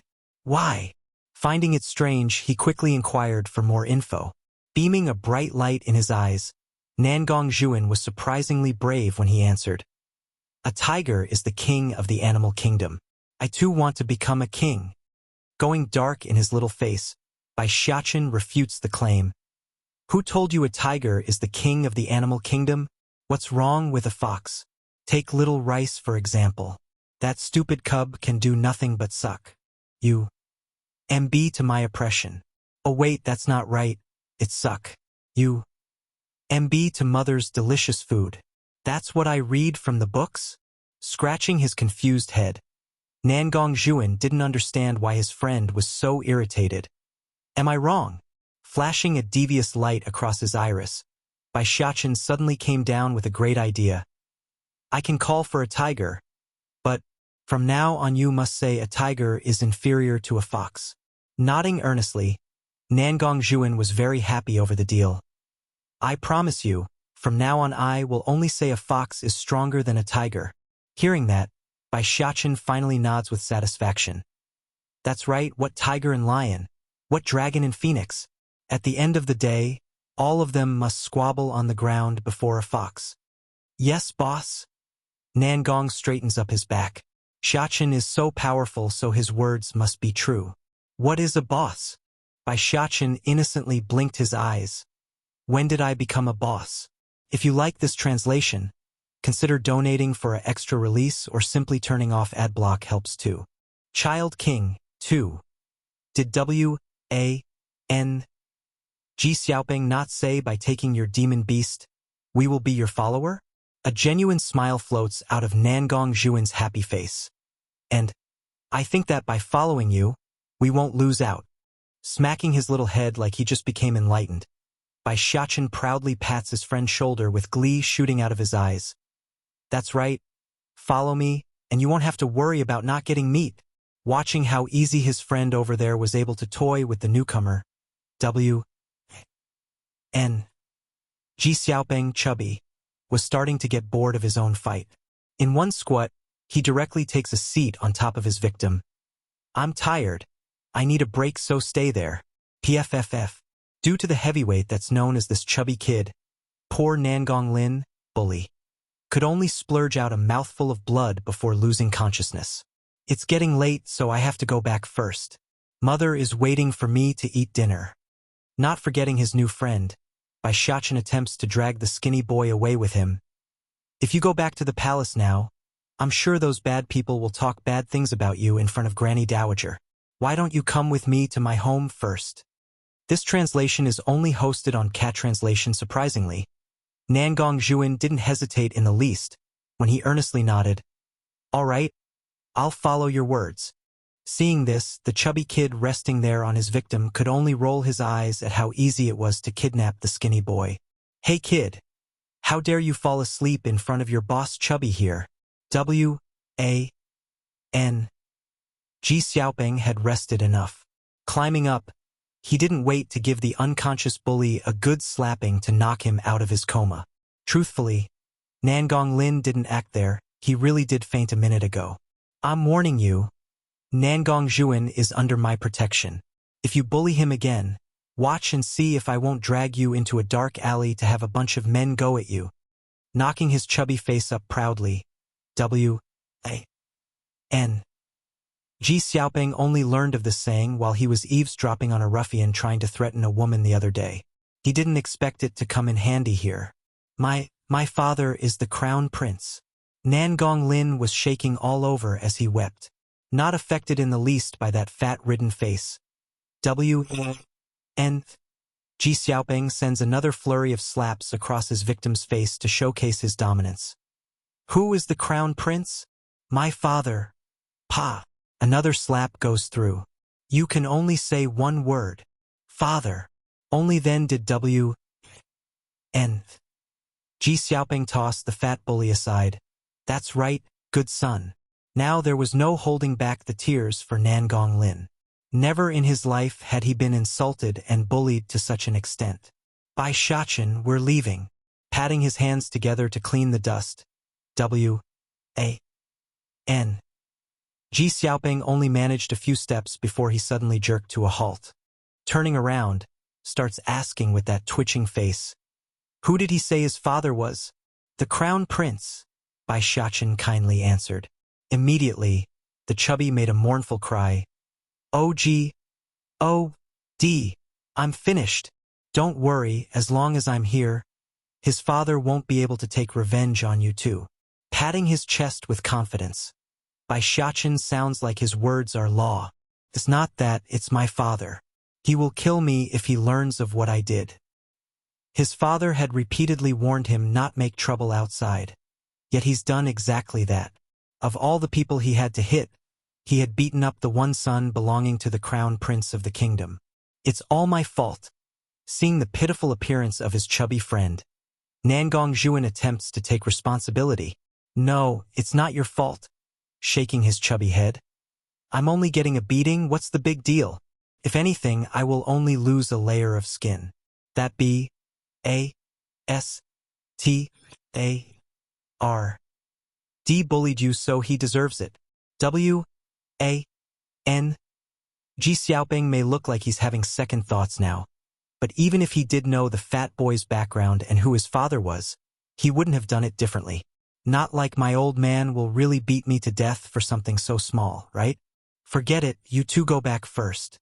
Waving his hand to shoo the two boys away, the chubby kid accepts his fate even if that face said otherwise. A bit uneased over his friend's expression, Bai Shachin offers his own form of help. I'll be next door. If anything, just yell and call for me. I will rush over to save you. If you like this translation, consider donating for an extra release or simply turning off ad block helps too. This is my father? Relax, brother. Patting his friend in REA's assurance. W.A.N. Ji Xiaoping went ahead by himself like a prepared inmate heading off for the death road. But as soon as the kid stepped through his home's doorway, a powerful hand had stretched over to grab him by the ears. Stinking brat, tell me, what sort trouble did you make outside today? Father, gentler, gentler. With a dead man's face, the chubby kid pleads for mercy. I didn't make any trouble, I really didn't. No trouble? If you didn't make trouble, then why did you beat up the crown prince's son? W.A.N. Ji Dechio father snapped back at his son's lie. This translation is only hosted on Cat Translation Talk About Fast. Seriously, W.A.N. Ji Xiaoping didn't expect his father to catch wind of the news so quickly. Father, it's that B.A.S.T.A.R.'s fault. He's the one doing the bullying. I only stepped in because I couldn't watch anymore. At that, the chubby kid puts on a grievance face. And my friend Bai Shachin also had a hand in this. If you don't believe me, ask him. Loosening his hand from the brat, W.N. Ji Dechio suspiciously eyed his son. Shachin also had a hand? It's true that B.S.T.A.R. D bullied Shachin's friend. That's why I couldn't hold back. Oh, if even Xiachen is involved, then it can't be wrong. Giving a warning glare to his son. In the future, you must follow his words. If he tells you to beat someone, then go beat them. If he tells you not to, then you mustn't, no matter what, understand? End. Ji Xiaoping was flabbergasted at his old man's order. Father, why is that I can only make a move when Xiachen tells me to? Can you promise that you won't hit me if I do? Not answering right away. N. Ji Deqiu first gave his son a giant smack before continuing. Xiachen is such a good child. If he's willing to beat another child, then it must be the other party's fault. As for you, you think everyone is like you, that will attack others indiscriminately? This is my own father? The chubby here really had no tears left to cry. Why do I feel like I am adopted? Father. Then the matter with me hitting the crown prince's son. N. Ji Xiaoping cautiously asked, afraid he might take another beating from his father. Nothing but a son of a crown prince? So long as you didn't hit him wrong, then it's fine. Scoffing it off like it's nothing. N. Ji Deqiu then turned the topic back to his son. If you were half as good as Xiachen, then we wouldn't have had to leave the clan, nor be forced to move to this place. Afraid his father wouldn't let him off once the ranting starts. N. Ji Xiaoping was smart enough to sneak away while the old man wasn't paying attention. By the time N. Ji Deqiu had come to his senses, that small chubby figure was already long gone. This brat, he really likes to be whacked. Back over at the old manor, Bai Yan was still busy reading her book in a leisurely manner, totally ignoring the unfriendly gaze shooting her way by the old elder. Mother! A soft, mellowing voice drifted over from the rear. By the time Bai Yan looked up to search for her son, Bai Xiachen had already pounced into her arms to give the woman a heartwarming smooch on the cheek. I'm back, mother. And guess who I brought with me? Nangong Zhuan. P.R.I.C. King her brow. Only then did Bai Yan notice the frail-looking kid quickly running over. Apparently Nangong Zhuan was still somewhat uncomfortable. A bit stiff, his eyes revealed a speck of envy at his friend's fortune. If you like this translation, consider donating for an extra release, or simply turning off ad block helps too. I'm willing to be your disciple. Bai Yan couldn't resist a laugh. He's still a child in the end. Xiachen had always been lacking in company. If able, do you want to stay by our side? Looking on in disbelief at the woman before him, Nangong Zhuan almost couldn't keep his words clear. I can stay. If you want to stay, then no one can drag you away. Slowly getting up, Bai Yan revealed a welcoming appearance. Also, I can see your talent isn't bad, just that they've been buried over the years. If you want, I can take you as my disciple. Are you willing? In the eyes of the child, joy was overflowing. Yes, I want to stay. Xiachen, patting her son's head. You go with him to wash up. I still have other things I need to attend to. In addition, in a flip of her hand, Bai Yan pulls out a bottle of medicine for the young boy. This translation is only hosted on Cat Translation. This medicine can cure your internal injuries. After you finish recovering, I will have you begin your training. Watching the precious bottle placed before himself, Nangong Zhuan didn't try to hide the strong level of emotions running through his eyes. Conviction quickly showed itself on the boy's face. Shifu, in the future I will definitely stand at the top and not let you down. As per his vow, the young prince would eventually reach his goal while never forgetting the ones who changed his fate forever. Nangong Zhuan, come. I'll show you to your room. Excited in his action, the little steam bun quickly ran towards the inside to show off his home. Watching the two kids enjoying themselves so much, as a mother and now a Shifu, Bai Yan couldn't resist breaking out a smile at the scene. Miss Bai Yan's eyesight is quite good. A complex look gripped the old elder's face. To think you would come across such a talented sapling. Not showing humility at the praise, Bai Yan takes a sip from the tea handed to her by the nearby maid. So you noticed it too. That child carries pride in his very core. Such apartment Tude will no doubt give him a bright future, so how can I not bring him to my son's side? Moreover, the kid was her son's friend. It's unavoidable that she will be more lenient when it came to children of this age group. Whether or not he can be extraordinary in the future is hard to say. What I do know is that he will need more than just luck. He will need a Sherfu that's willing and capable to help him. Making a lamenting sigh, the elder then continues like he just missed a great opportunity. I can see his strength is very low, so I'm assuming he's been neglected for over the years. It's precisely as the old elder said. From the very day Nangong Zhuan was born, his mother had passed away, leaving him all alone in this world. Even if a person was talented, it's useless if no one can be there to nurture it. Are you trying to steal him from me? Raising her head, Bai Yen looks on meaningfully at the tempted elder. I won't deny that I am somewhat tempted by the child's buried talent, but the current me don't have the energy or time. To me, the only thing that matters is my young master's well-being. Miss Bai Yen, I must give you this warning. If anything happens to my lord during the treatment, you won't be able to escape responsibility. Just as the old elder had finished his speech, Bai Zhamping, sick man, also arrives at the scene under the leadership of Little Rice. Unlike before, his appearance didn't look so weak anymore. Young master, anxious to check up on his lord, the old elder was shocked to find how obvious the changes were. You're okay. Making a slight nod, Bai Zhamping confirms the elder's suspicion. The residual energy inside my body is destroyed because of how sudden this great news came at. So sudden that it caught the elder completely off guard. He didn't know how to react. It appears his suspicious attitude from earlier was a horrible mistake. Miss Bai Yen, turning around, the loyal servant makes a respectful bow. I apologize for my offense from earlier. Thank you for saving my young master. If it weren't for you, then, if you like this translation, consider donating for an extra release or simply turning off ad block helps too. He is a 5th rank alchemist. The more he talked, the more the tears came rolling out of the elder. How many years has it been?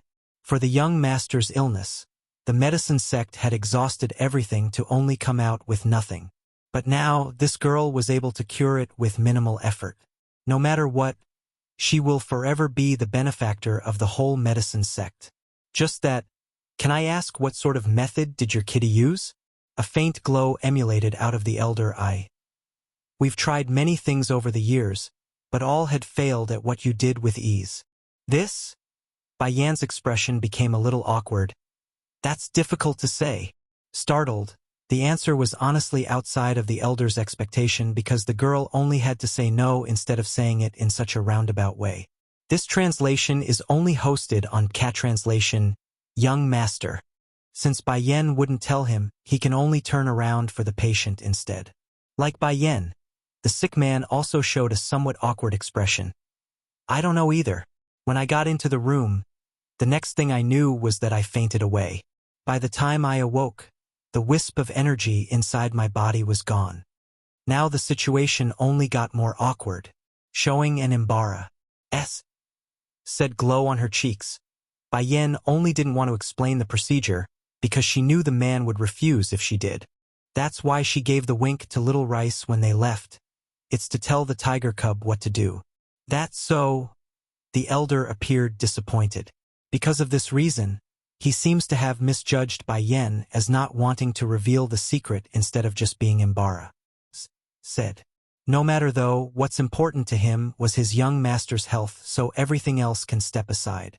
I have here a written prescription. Rummaging through her pocket, Bai Yen finally found the paper she had prepared earlier. By the items on the list for me. It's to help your young master's health.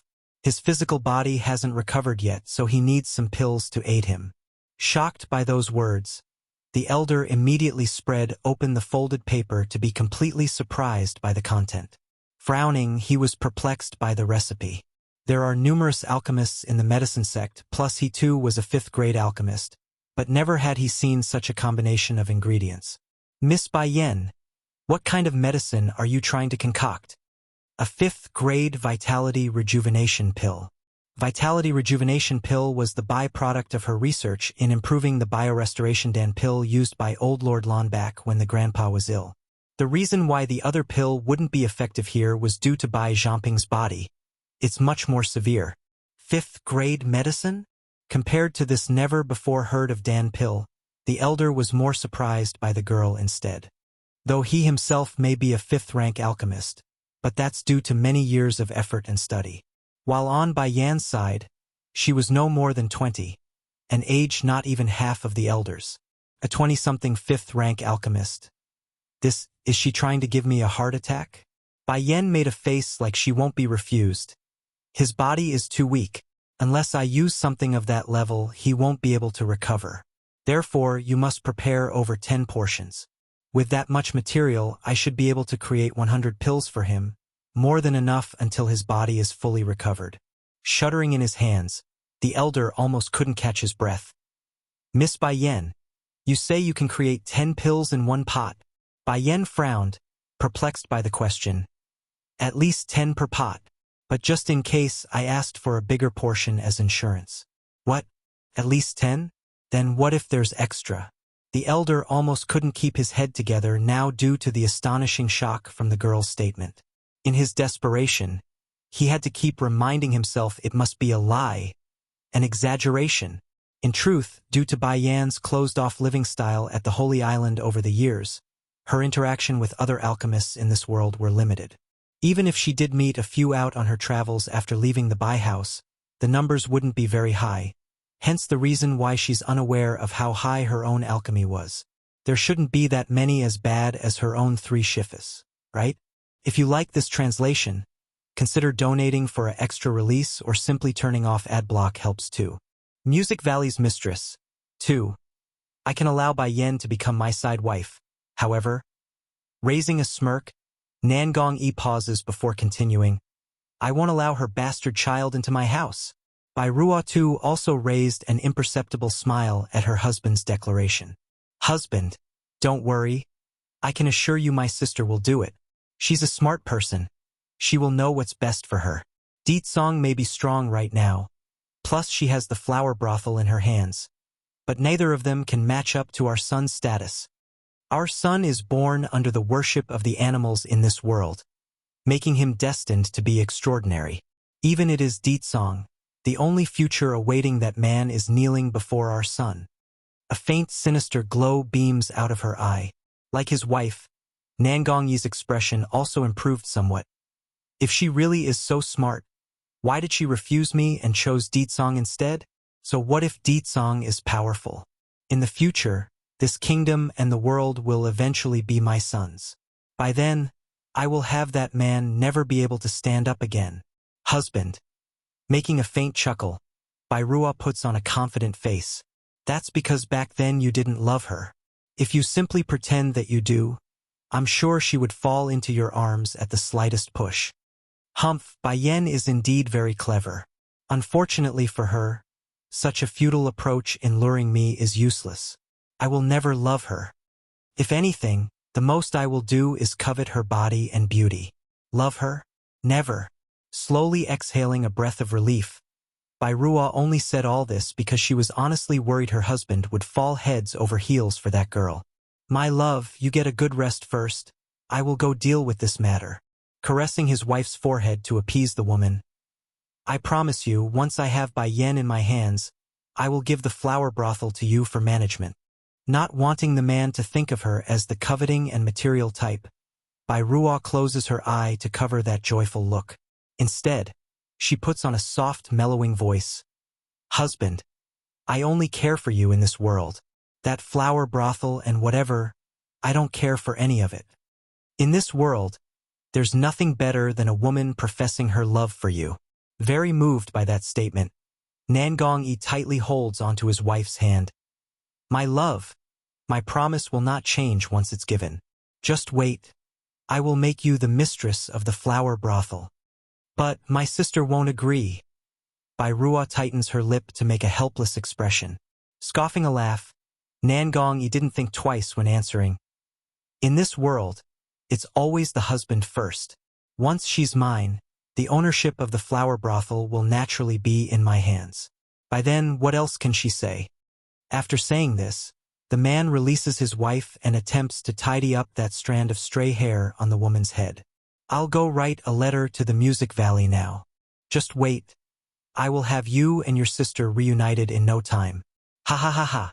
It's unsure if it's due to the illusion of himself getting the flower brothel soon, or due to the fact that he will be able to possess that peerless woman. But his mood was twice as good as when he first came into the bedchamber. Not his daughter watching her husband's departing back. Bai Ruo inexplicably tightened her hands into a fist until the nails had pierced the skin. Bai Yan, consider yourself lucky this time. After I take the Phoenix brothel from your hands, I won't let you live. As hypocritical as this woman was, she's not at the stage where she's willing to share her husband with the enemy. Inside the capital city inn, an incessant coughing repeatedly rang out of a certain room here reserved for the most prestigious of their guests. Young master, I've finished investigating as per your command. The elder standing next to the patient respectfully reports, worried over the incessant coughing of his young lord. Oh, pricking his brow. Then what sort of background does that girl have? The old elder sneaks a glance before answering. Her mother is Lanue, the daughter of the Lan house in this city. As for her father, he's the current house chief of the Bai family. However, it's said that she's been expelled by her father recently. This translation is only hosted on Cat Translation. Frowning, the middle-aged man became doubtful. Are you sure that her mother is the lady of the Lan house and that she isn't adopted? This information is definite without fault. Young master, I believe the girl from yesterday is only similar to the young lady. They aren't necessarily related. The elder helplessly sighed. He too had wondered why there's someone so similar in appearance. But now it's obvious that the young lass wasn't related to their own missing lady. Maybe it's due to the bad news, but the coughing only got worse with every passing minute, where the patient sounded like he's about to cough out his lungs. Do you know where the girl lives? Young master, you want to... The elder was a tad surprised, so he quickly followed up with a deep frown. Not minding the protesting look coming his way, the middle-aged man only smiled bitterly. I can't help it. Ever since I saw that girl, her face had been lingering in my mind, unable to disperse no matter what. Even if she does have nothing to do with my sister, I still want to go see her. Keeping quiet for a brief moment, the elder decides to speak his mind anyways. Young master, your identity is very sensitive. If others were to learn of it, it's fine. I'm only going to meet her. There won't be any danger. Supporting himself with his hand, the patient appears to be struggling to climb out of the bed. Lead the way. Helpless in his demeanor, the elder can only do as instructed. Very well, young master, please come with me. Logically speaking, he, as the loyal servant, should write a letter immediately to inform his old master of the situation. However, he fears the unkind truth might bring even more harm to everyone after what he witnessed in the past. Ugh. Seeing his young lord coughing again, the elder rushes back over to help only to be pushed away. I'm not so sick that I need someone to support me. If she sees me in that state, it won't be good. Gently wiping the trickle of blood from the corner of his mouth, the middle-aged man slowly walked for the doorway on his own. Just like that, one cough and 2 steps, they headed for the outside in this terrible state. The loyal elder really was hurting inside.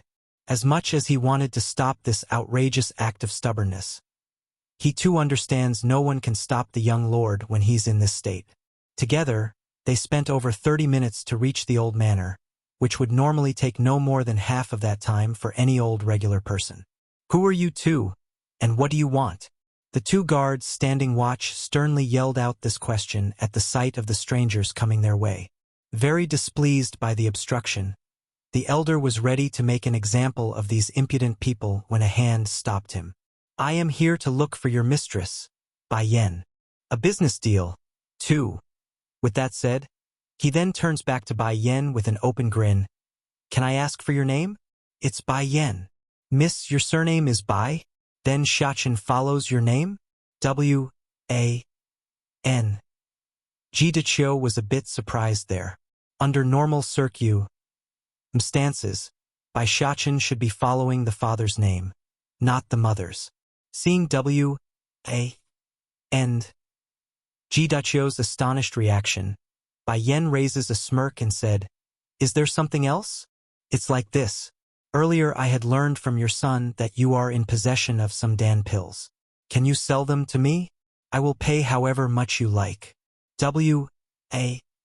N. Ji Duchio's eyes were glowing like a wolf staring at its prey, hungry and craving for meat. Pondering in silence for a moment, Bai Yen in the end responded, "What grade are you looking for? 3rd grade or higher is enough." "All right, I can provide you with anything below 5th grade. As to the price, I will have my people come negotiate with you." This translation is only hosted on Cat Translation W. A. N. Ji Duchio's heart had literally tensed up due to quick confirmation. At most he only expected Bai Yen to provide him with some 3rd or 4th grade Dan pills, not some high-level stuff like some 5th grade. This is no different from a great surprise. Pricing is not an issue. May I know when you can provide me with the products and how much? The 3rd and 4th grade pills will be 100 each per month. As for the 5th grade ones, I will need you to provide the ingredients instead. As to the number, it will depend entirely on luck as to how much I can make. W. A. N. Ji Duchio's eyes grew even brighter. She can make? Then doesn't that mean this Miss Bai Yen is a 5th-rank alchemist? Okay, I'll leave all of that to your expertise. As for the payment, I'll be sure to make it fair for you. It's not his money that's being spent anyways, it's the main branch who's paying, meaning he can accept it no matter how high it goes. Not saying anything more, Bai Yen turns for her home. In a blink, her figure was gone from the W. A. N. G family's view. "Father, you are plotting something, aren't you? A greedy person like you would never be so easy to negotiate with." W. A. N. Ji Xiaoping looked puzzled at his old man. "What's nonsense are you saying?" Huffing with displeasure at his son's accusation. "Remember those pills Shachen gave you? I sent one of them to your grandfather. After its appraisal, the alchemists back at home said the effects are far superior to any other out there. That's why I never sold a single one of the pills that I confiscated. I offered them all to your grandfather and was given explicit permission to purchase as many as I can." Showing a cheeky smile, W. A. N. Ji Duchio was very confident about this deal. If he succeeds, it's likely he and his family will be able to return to the clan through these Dan pills. So that's why it's not your money. No wonder you are so quick to say yes. The chubby knocks a sneer, holding his father in contempt. There's no illusion in W. A. N. Ji Xiaoping's mind that his father was a profiteer of the highest level. No matter how small the deal, even a small purchase at the market, his old man would squeeze the opponent dry for all they had before he's satisfied. "How can you say that about your old man? Since you won't be inheriting the main household anyways, why not take advantage of this fact and benefit ourselves and our friends in the process?" Shooting his inconsiderate son a glare, the greedy man really wanted to give the kid another smack. This was his main purpose, to take a big cut out of the main family. He only left the main clan because he was forced to, not because he wanted to. As for why he had to, his older brother and nephew definitely had a hand in pushing for the outcome when they were down. Scratching his head, the chubby was still uncertain over his old man's plan. "But will Grandpa agree?" Ho ho, showing a devious smile, W. A. N. Ji Duchio sounded very confident. "I have already informed your grandfather ahead of time. I said the reason why these Dan pills are so good is because the alchemist in question had overspent their time in concocting this batch. Therefore, it's limited and can't meet demand. If you like this translation, consider donating for an extra release or simply turning off adblock helps too. Youngster Wenru 1. When the time comes, he too will have the capital to make demands. Brat, you have to study these business tricks well. Even if you can't inherit the main family's fortune, you must at least be able to fend for yourself and not be butchered to death." Wang Duchio really wanted to smack his son again for being so lazy. If this kid could be even half as good as Shachen, then I won't have Tori so much. "I got it. The chubby gives a perfunctory nod. Next second, Wang Xiaoping had already dashed away for the door because he knew what his old man was planning to do next. Furthermore, this naughty kid didn't forget to stick his tongue out as his own form of retaliation. Grimacing at the brat's demeanor, Wang Duqiu starts giving his son the chase. "You stinking brat! Watch how I will beat your butt silly this time." Back over at the old manor, Bai Yan was busy sipping away at her tea while waiting for her subordinate to arrive. This translation is only hosted on Cat Translation Mistress. Is there something you need by calling for me? Hualuo, head of the flower brothel, makes a partial kneel after entering the main reception hall. "I made a business deal with the Wang family from next door. Have Lady Chu go negotiate the terms with them." "Yes, mistress." The enchanting woman respectfully complied. "Oh yes, I wanted to ask you for a while now. How are the training for those alchemists going?" Lowering her teacup, Bai Yan softly asked. In this world, strength was most certainly important, but that's not all there was to it. Alchemists are also important in a different way. The powerful undoubtedly can take whatever they want with their sheer strength, but alchemists have their own means to get what they want. Even without a high level of cultivation, they can turn to other powerful individuals to ask for help if needed. That's why, starting from 3 years ago, Bai Yan had secretly gathered a group of alchemists for her own use. Just that due to her own busy lifestyle, she never once checked on their progress. "Mistress, the alchemists we brought in have all made great improvements, with every single one of them reaching at least 2nd rank. For those more talented, we now got 30 at the 3rd level and 9 at the 4th level." "Then what about the 5th level?" she asked with a frown. This, except for Wenru, no one else was able to achieve such results. Wenru was a person Bai Yan met along her journey 3 years ago. At the time, the youngster was still arrogant and rude. Therefore, the two quickly got into a conflict after they became interested in the same treasure. If martialists like to settle their scores by having a fighting match, it's only proper the alchemist profession would compete with their skills in alchemy. And that's precisely what the two did. After losing, Wenru had since sworn allegiance to Bai Yan.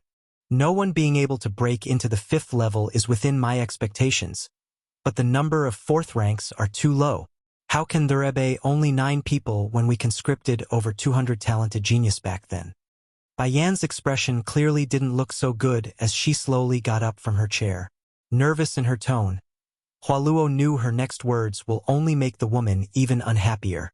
Nevertheless, she says it anyway out of loyalty. Of the 9 people, 5 of them were already at the 3rd level. In other words, 3 years of effort yielded nothing more than a 1-level increase. "Hualuo, bring me to see those alchemists. I want to check for myself why this is happening. This certainly cannot go on. I must think of some way to help these people advance further as soon as possible." Inside the courtyard that's almost perennially covered in a smoky mist due to the constant use of the stoves, a large group of hard-working men were busy concocting their respective Dan pills with their cauldrons. "Ah!" A loud screaming cry suddenly broke the tranquility here.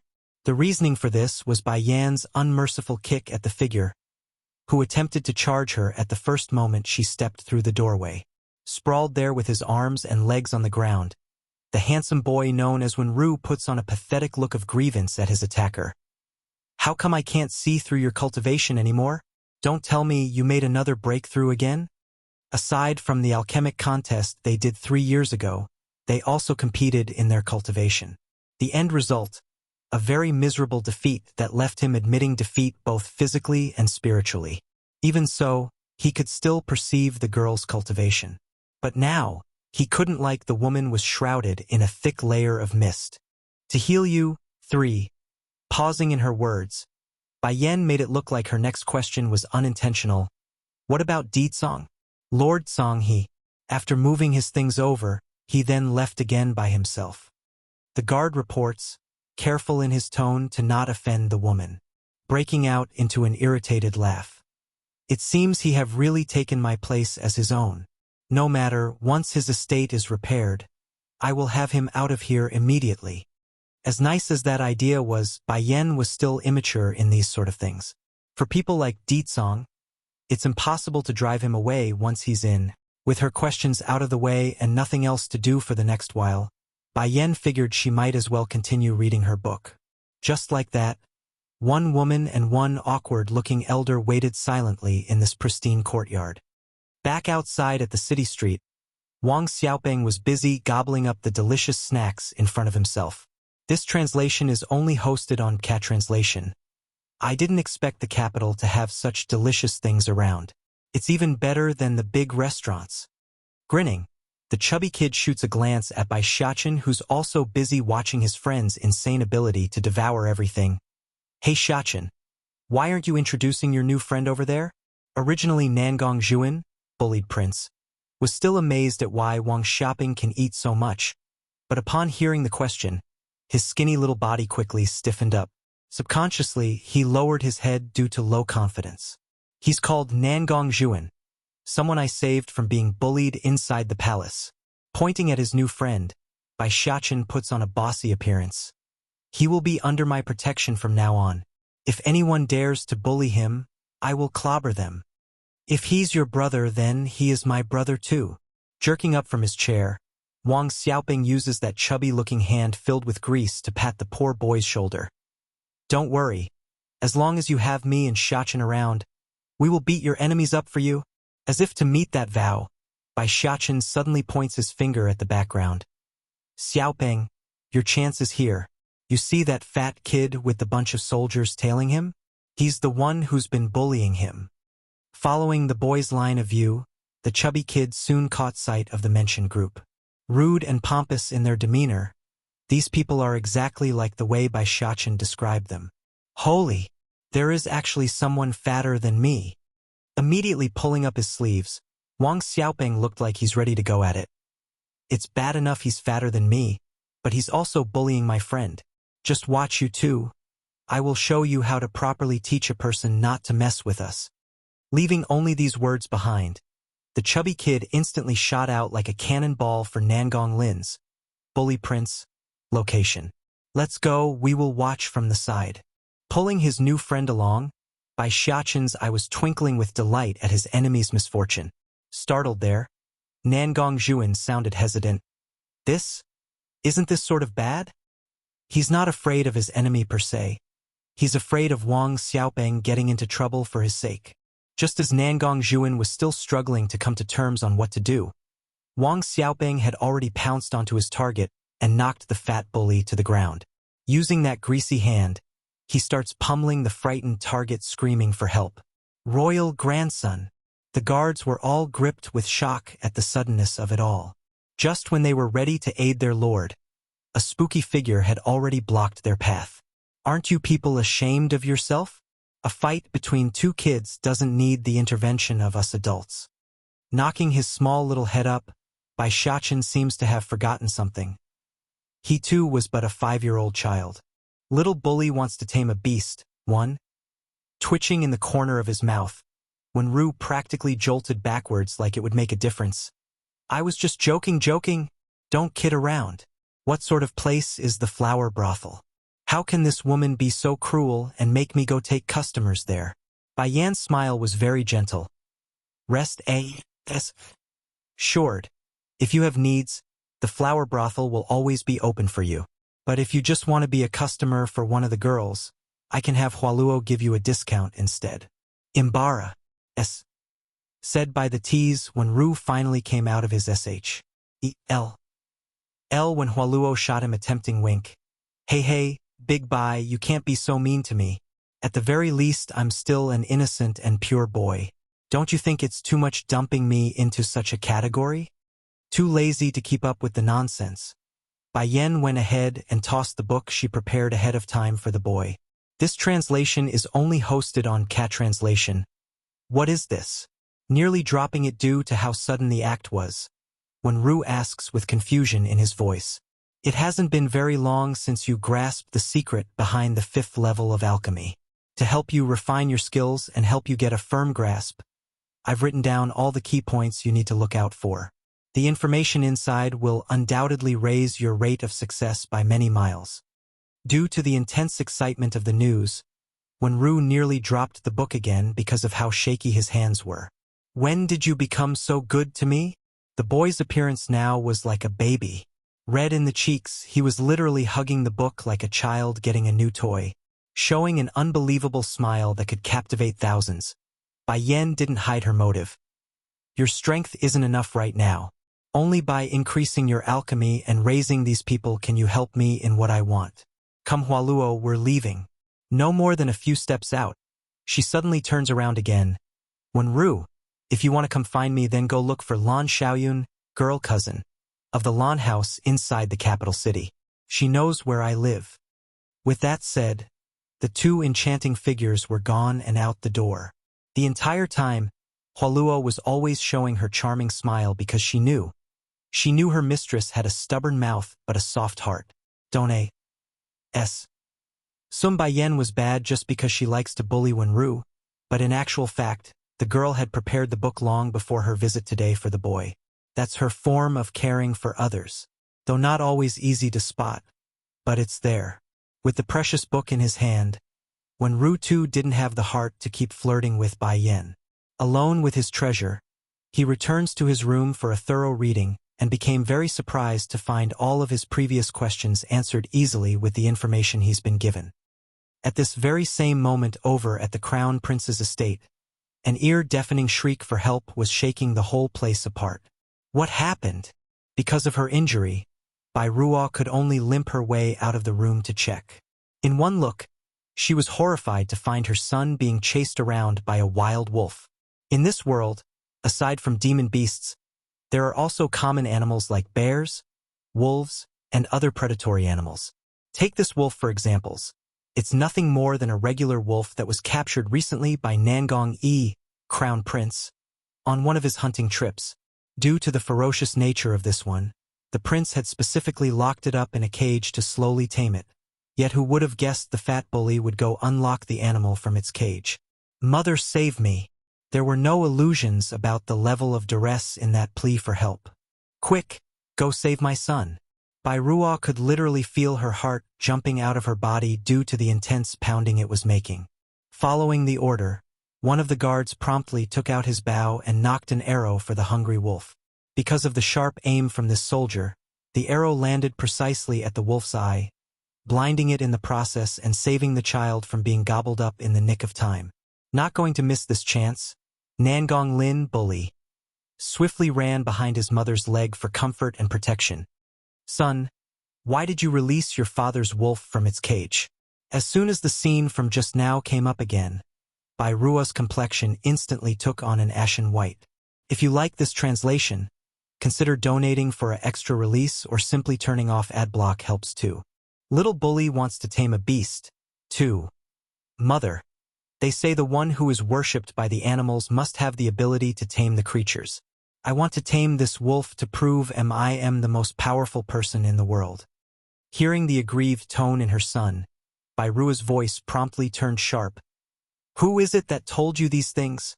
It's Bai Shachen's little friend's parent. However, before the fat kid could finish the ending part of his sentence, the woman had already summed it's that rascal Bai Shachen's fault. Huffing with clear anger in her rapid breathing, it took a rather long time before Bai Ruo could return her gentle gaze back down to the child in her arms. Son, you must always remember that you are the most prestigious person in the world. That Bai Shachen is only jealous of your status. That's why he's trying to manipulate you and confuse you. Despite the comforting words, the fat bully only looked up with his teary eyes. Then why did that wolf not listen to me? This translation is only hosted on Cat Translation. That's an ordinary wolf without any form of intellect. How can it possibly recognize you? Moreover, such a lowly existence isn't qualified to surrender to you. Remember, you are destined to control the world's demon beast. Only real demon beasts can understand how great your ident. 1. Tai is. But Bai Shachen can order a lot of foxes at will. Nothing but. Bai Ruo instantly cuts the boy off, her expression serious. Son, whether it be Nangong Zhuan or Bai Shachen, all of them must live under the control of your will in the future. If you find the opportunity, you must end them in the most miserable way. Understand? Who the E. L. L is by Shachin. How dare he compare himself to my son? He's not even qualified to wash my son's feet. I understand, mother. From the depressed and sulky ATTI. Tude. The fat bully was now invigorated with a renewed enthusiasm. I will never let that by Shachin and Nangong Juan get away with what they've done to me. Also, mother, I saw a little girl today. Can I make her my bed warming maid? How dare that chubby kid beat me? Then I will S.N.T.C. H his sister over to warm my bed. That's fine, Bai Rua laughed. This world will eventually be yours, so that girl should be thankful for your generosity. Tell me which household it is, I will have someone go over there and buy the girl for you. Going bright in his weasel eye, the fat bully was BRIMMING with energy. Mother, it's not just the little girl, I also want her brother to become my slave. Okay. Everything will be as you wish. In this city, there's only Deetsong who I wouldn't dare trifle with. Aside from that, who else would dare go against royal authority? Besides, isn't it just a little girl? If things don't go through, all I have to do is bring out a few Dan pills. By then I like to see the other party still refuse the request. It was at this moment a palace maid came running over. Crown Princess, someone is requesting an audience. Slightly wrinkling her brow, Bai Rua asked, Who is it? The person said they are from the Music Valley. Music Valley? Evoking a sinister smirk. Finally. They are here. Quick. Invite them into the reception hall. I will arrive in a moment. Yes, Crown Princess. Making a respectful bow, the maid quickly disappears from Bai Rua's view. First making sure her son was well taken care of by the maids. Bai Rua then headed for the main hall herself. But due to the injury on her hind, the speed that she moved at was awfully slow despite being supported by several servants.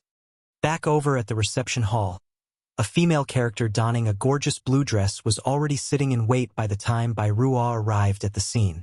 Aside from those mountainous things in the front, everything about this person radiated a stunning presence.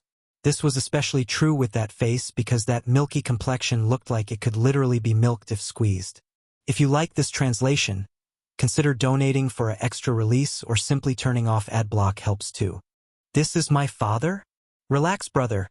Patting his friend in reassurance, Wang Xiaopeng went ahead by himself like a prepared inmate heading off for the death road. But as soon as the kid stepped through his home's doorway, a powerful hand had stretched over to grab him by the ears. Stinking brat, tell me, what sort trouble did you make outside today? Father, gentler, gentler. With a dead man's face, the chubby kid pleads for mercy. I didn't make any trouble, I really didn't.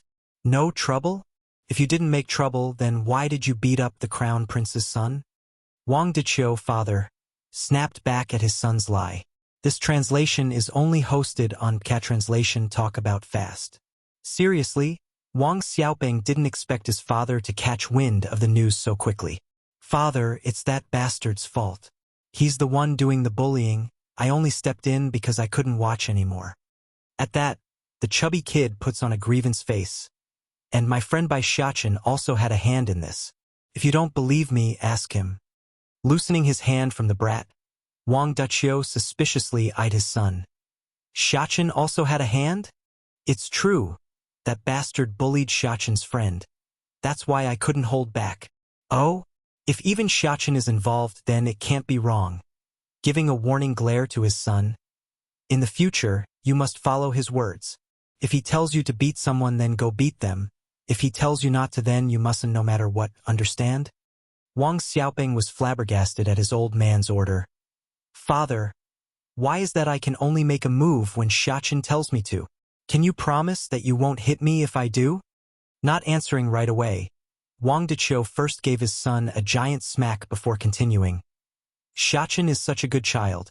If he's willing to beat another child, then it must be the other party's fault. As for you, you think everyone is like you that will attack others indiscriminately? This is my own father? The chubby here really had no tears left to cry. Why do I feel like I am adopted? Father. Then the matter with me hitting the crown prince's son? Wang Xiaoping cautiously asked, afraid he might take another beating from his father. Nothing but a son of a crown prince? So long as you didn't hit him wrong, then it's fine.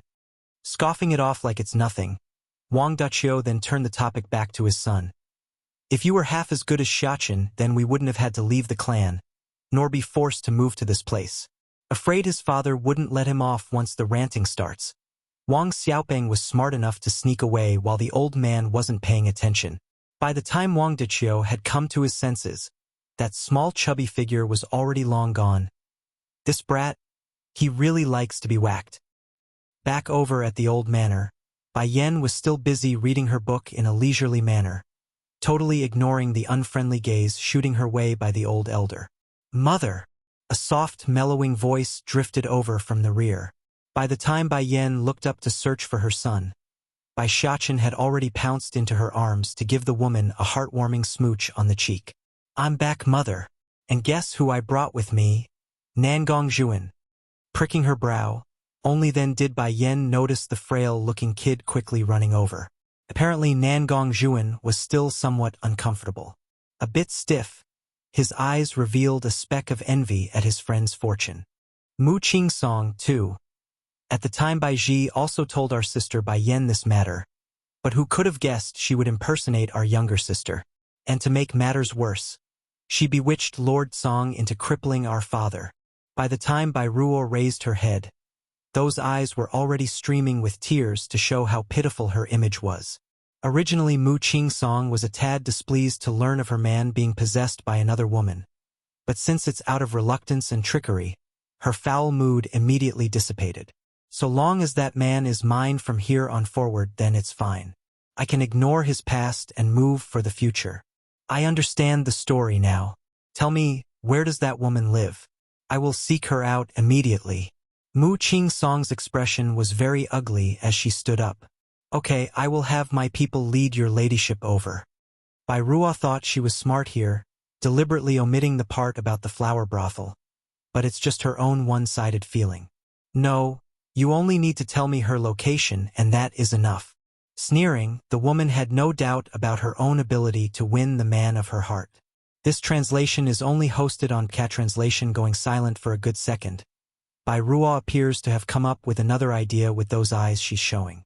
I don't know where Bai Yan currently lives. However, if you go to the lawn house inside the city, you will definitely be able to force her to appear. In reality, since the day Bai Zhangxiang discovered Bai Yan's relationship with the flower brothel, she had already learned of the old manor's existence. But simply having this wonderful chess piece complete one simple task wouldn't be very satisfying, would it? It's unsure what Mu Qingsong thought of that statement, but she didn't utter another word and immediately took her leave. But as soon as she stepped out of the main doorway, a woman in green promptly lands from behind the woman. Mistress, I believe that Bai Ruo may not necessarily be telling the truth. Should I go investigate beforehand? Raising a smirk, Mu Qingsong will have none of it.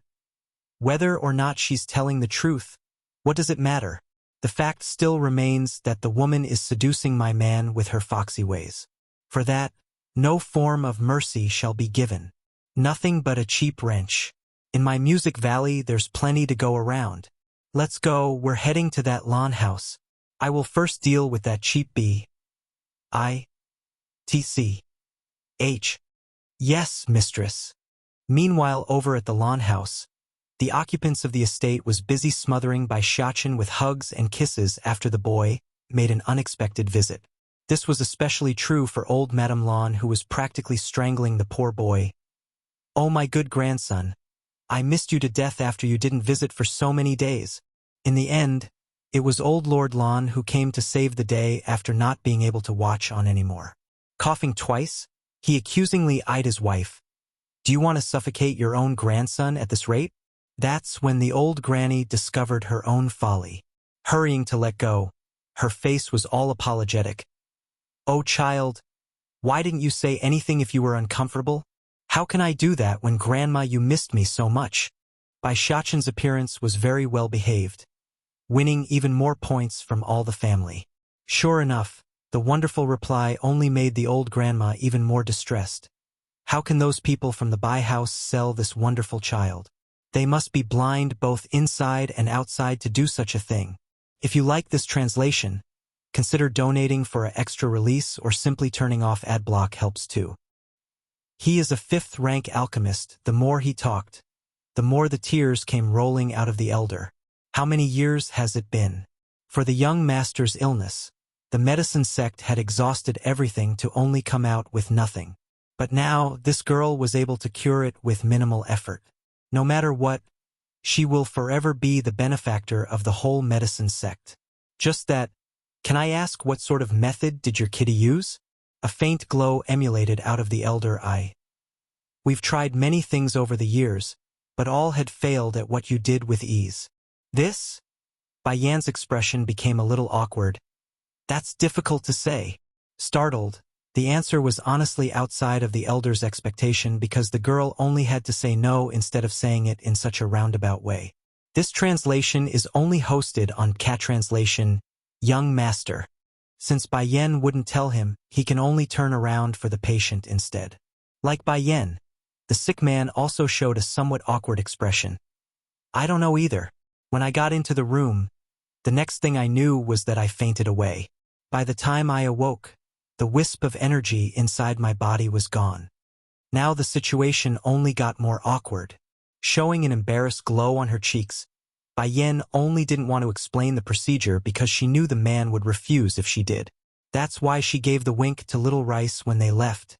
It's to tell the tiger cub what to do. That's so. The elder appeared disappointed. Because of this reason, he seems to have misjudged Bai Yan as not wanting to reveal the secret instead of just being embarrassed. No matter though, what's important to him was his young master's health, so everything else can step aside. I have here a written prescription. Rummaging through her pocket, Bai Yan finally found the paper she had prepared earlier. By the items on the list for me. It's to help your young master's health. His physical body hasn't recovered yet, so he needs some pills to aid him. Shocked by those words, the elder immediately spread open the folded paper to be completely surprised by the content. Frowning, he was perplexed by the recipe. There are numerous alchemists in the medicine sect, plus he too was a fifth-grade alchemist, but never had he seen such a combination of ingredients. Miss Bai Yan, what kind of medicine are you trying to concoct? A fifth-grade Vitality Rejuvenation Pill. Vitality Rejuvenation Pill was the byproduct of her research in improving the biorestoration Dan pill used by Old Lord Lonback when the grandpa was ill. The reason why the other pill wouldn't be effective here was due to Bai Zhangping's body. It's much more severe. Fifth-grade medicine? Compared to this never-before-heard-of Dan pill, the elder was more surprised by the girl instead. Though he himself may be a fifth-rank alchemist, but that's due to many years of effort and study. While on Bai Yan's side, she was no more than 20, an age not even half of the elders. A 20-something fifth-rank alchemist. Is she trying to give me a heart attack? Bai Yan made a face like she won't be refused. His body is too weak. Unless I use something of that level, he won't be able to recover. Therefore, you must prepare over 10 portions. With that much material, I should be able to create 100 pills for him, more than enough until his body is fully recovered. Shuddering in his hands, the elder almost couldn't catch his breath. Miss Bai Yan, you say you can create 10 pills in one pot? Bai Yan frowned, perplexed by the question. At least 10 per pot, but just in case I asked for a bigger portion as insurance. What? At least 10? Then what if there's extra? The elder almost couldn't keep his head together now due to the astonishing shock from the girl's statement. In his desperation, he had to keep reminding himself it must be a lie, an exaggeration. In truth, due to Bai Yan's closed-off living style at the Holy Island over the years, her interaction with other alchemists in this world were limited. Even if she did meet a few out on her travels after leaving the Bai house, the numbers wouldn't be very high. Hence the reason why she's unaware of how high her own alchemy was. There shouldn't be that many as bad as her own 3 shifas, right? Almost exposed, too. Who are you? While the Lan family was still unsure why the woman was looking for Bai Yan, they suddenly noticed the loathsome look directed at by Xiachen from the person. Little Xiachen. In her haste, Lan Xiaoyan swiftly dragged the boy behind herself to shield her nephew. "Auntie, you don't have to worry about me." Patting the girl like a big adult, Bai Xiachen actively pulled his head back out to face the intruder. "Is there something you need in looking for my mother? You are Bai Yan's son?" Mu Qingsong snickered a laugh. "No wonder I don't like him at first glance. Turns out to be the wild child of that warehouse R. Understanding now the person might not be coming with good intent, old Lord Lan quickly casts a signaling glance at Dong Ruolin, Bai Yan's aunt, to go look for her husband for help. Understanding this, the woman immediately nodded and retreated away. This translation is only hosted on Cat Translation. This lady. Shifting his gaze back over to Mu Qingsong, old Lord Lan's voice was indifferent and somewhat cold. "If you are here to visit as a guest, then I'd be happy to welcome you. However, if you are here with malicious intent, I fear that my home isn't fit to entertain you." This time it wasn't Mu Qingsong who spoke. It was the woman in green behind her who stepped forward, snapping back with a harsh and stern tone. "Who do you think you are to talk to my mistress like that? Hurry and have that Bai Yan crawl out here before we make her." If they still had to guess the intent of these women before, now they don't because it's pretty obvious they are not friendly. This grandmother. Seeing the rudeness from the green woman, Bai Xiachen finally showed a touch of anger in his cute little face. "Did your parents not teach you to respect the old and love the young? My mother had always taught me that's the proper way to interact with people. Are you not ashamed?" Flaring with fire in her eyes, the woman in green instantly disappeared and reappeared in front of the kid. Raising her hand, she was ready to give Bai Xiachen a good slapping. "Careful, Xiachen."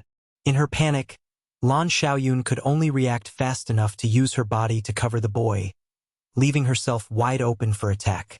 Bai Xiachen's expression was getting colder and colder as he focused in on that hand.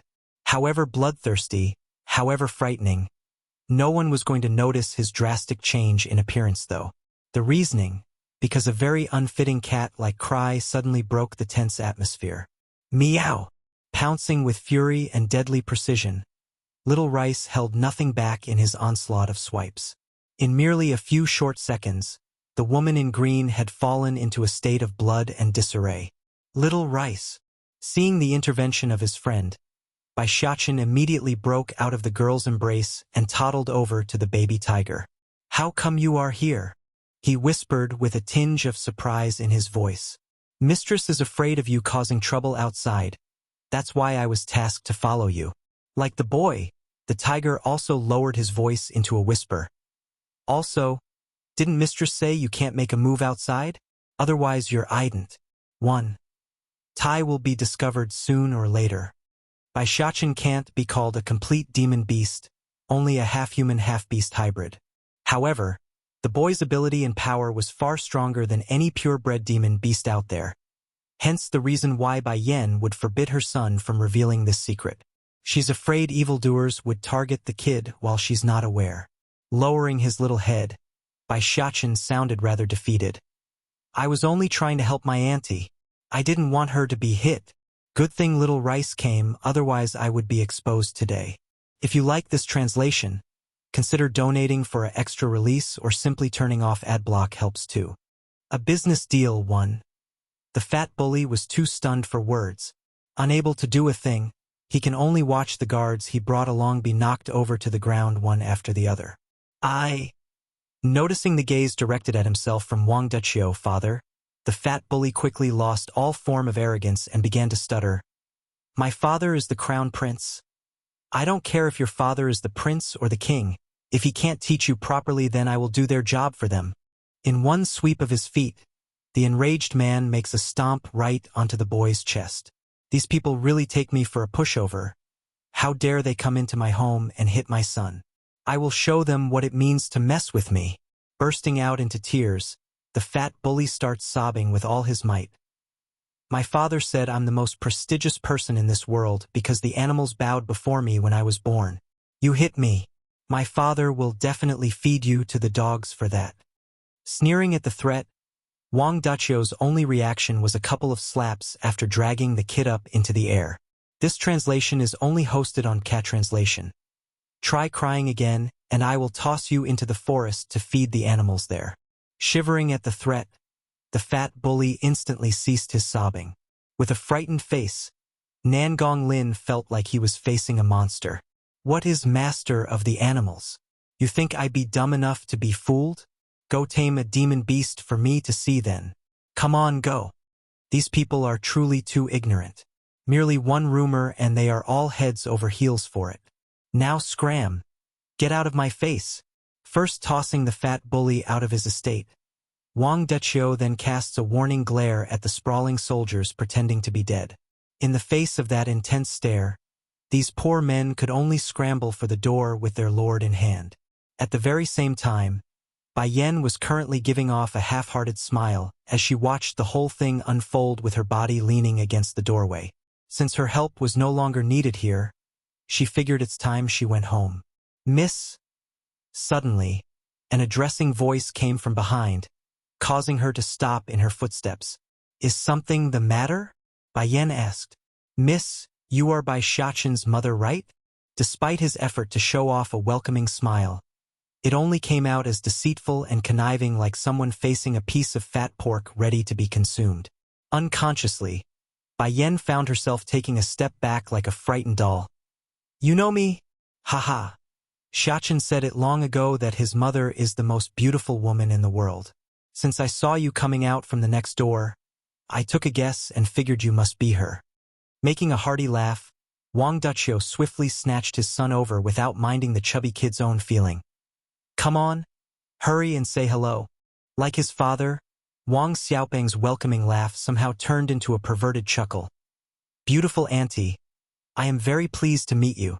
Following her brother's lead, Wang Xiaotong also chimed in to greet Bai Yan. "Hello, beautiful auntie. She is Bai Shachen's mother. She really looks beautiful. The most beautiful person I've seen yet.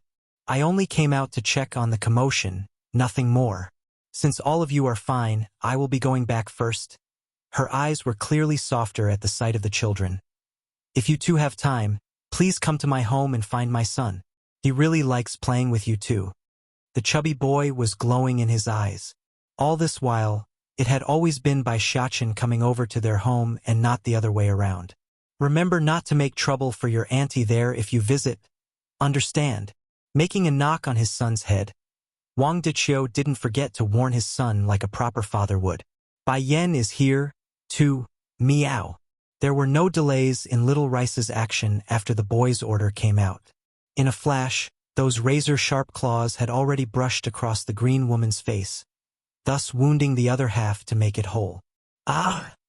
She screamed and flew a punch at the baby cub in front of her. Sadly for the woman, her attack came out with nothing due to the tiger cub's dexterous speed. In a quick somersault, Little Rice had retreated back to a safe location in the hall, leaving the woman unable to get a good hold on him. Licking his bloodied paw, he mocks his victim with that provocative gaze. "I'm going to kill you." Bloodshot in her eyes, the woman in green didn't care anymore and wanted to rush over to exert her full might. But before she can do anything, a delicate arm had stretched over to stop her. This translation is only hosted on Cat Translation. Jade Shi. "Stop this." Dark in her expression, Mu Qing Song eyes the little white kitty with a newfound respect. "It seems I've underestimated you. I can see now you are no ordinary demon beast. Let me guess, your strength should be at least in the sky rank, am I correct?" Jade Shi's own power is at the lower level of the sky rank. If this little white kitty can hurt her without suffering any damage, then that can only mean he's also at the sky rank. Maybe even at the intermediate level. In a time like this, Mu Qing Song seems to have made another mistake. When she threw out that question, she was careless and missed that flash of contempt in the tiger cub's eye due to her diverted attention. Sky rank. Old Lord Lon and the others were all shocked by the statement. Watching the little white kitty on the ground that looked absolutely harmless, they only had this in mind. This greedy little glutton is a sky rank demon beast? I forbid you from talking ill of Auntie Hualuo. The little steam bun's face was full of anger at the insult made here today. Unlike the hypocritical people like you two, she's way better. This time Mu Qing Song was rather calm in her response. Not saying a word, She only frowned upon the little kid with a constant glimmer of light emulating out of her eyes. Mother! Just as the mood in the air was falling into a stranglehold, Bai Xiaqin's delighted voice suddenly shattered it with this call. Turning around like a reflex reaction, Mu Qingsong finally saw Bai Yan's appearance for the first time ever. In that instant, even her breathing had come to a halt. Glorious in her coat of red, the woman coming in was so stunning that even the world would pale in comparison. This was Bai Yan, the very same one who was held in contempt just moments ago by these intruders. Prior to this meeting, Mu Qingsong had great confidence in her own appearance. Otherwise, she wouldn't have been so arrogant to think Ditsong would abandon this woman for herself. But now, she too understands why that man in her dreams would choose her. From the initial astonishment, her thoughts soon turned into jealousy and envy. I don't even need to guess, it's because of that face. That's why Ditsong would take her. Perhaps they've already had skinship and such. Just thinking about the possibility of this woman roughing around in bed with her man, Mu Qingsong's heart would instantly tense up. So you are Bai Yan? She gently exhaled to recompose herself. Grandmother, what happened? Bai Yan didn't stop for the intruder in front. Instead, she directly stepped over to her family's side to inquire about the situation. Exhaling a sigh of relief, old Lord Lan finally felt at ease at his granddaughter's arrival. How come you came alone? Just now I had your aunt go seek Lord Song for help. Why didn't he come with you? Bai Yan frowned. I didn't see her on the way here, but whether or not Ditsong comes or not, the ending will be the same. Cousin! Dashing over at the sight of her cousin, Lan Xiaoyun nearly broke out into tears because she was so afraid just now. If you like this translation, consider donating for an extra release or simply turning off ad block helps too. Youngster Wenru 1. When the time comes, he too will have the capital to make demands. Brat, you have to study these business tricks well. Even if you can't inherit the main family's fortune, you must at least be able to fend for yourself and not be butchered to death. Wang Deqiu really wanted to smack his son again for being so lazy. If this kid could be even half as good as Xiaqin, then I won't have to worry so much. I got it. The chubby gives a perfunctory nod. Next second, Wang Xiaoping had already dashed away for the door because he knew what his old man was planning to do next. Furthermore, this naughty kid didn't forget to stick his tongue out as his own form of retaliation. Grimacing at the brat's demeanor, Wang Deqiu starts giving his son the chase. You stinking brat! Watch how I will beat your butt silly this time. Back over at the old manor, Bai Yan was busy sipping away at her tea while waiting for her subordinate to arrive. This translation is only hosted on Cat Translation Mistress. Is there something you need by calling for me? Huoluo, head of the flower brothel, makes a partial kneel after entering the main reception hall. I made a business deal with the Wang family from next door. Have Lady Chu go negotiate the terms with them. Yes, mistress. The enchanting woman respectfully complied. Oh yes, I wanted to ask you for a while now. How are the training for those alchemists going? Lowering her teacup, Bai Yan softly asked. In this world, strength was most certainly important, but that's not all there was to it. Alchemists are also important in a different way. The powerful undoubtedly can take whatever they want with their sheer strength, but alchemists have their own means to get what they want. Even without a high level of cultivation, they can turn to other powerful individuals to ask for help if needed. That's why, starting from 3 years ago, Bai Yan had secretly gathered a group of alchemists for her own use. Just that due to her own busy lifestyle, she never once checked on their progress. Mistress, the alchemists we brought in have all made great improvements, with every single one of them reaching at least 2nd rank. For those more talented, we now got 30 at the 3rd level and 9 at the 4th level. Then what about the 5th level? She asked with a frown. This, except for Wenru. No one else was able to achieve such results. Wenru was a person Bai Yan met along her journey 3 years ago. At the time, the youngster was still arrogant and rude. Therefore, the two quickly got into a conflict after they became interested in the same treasure.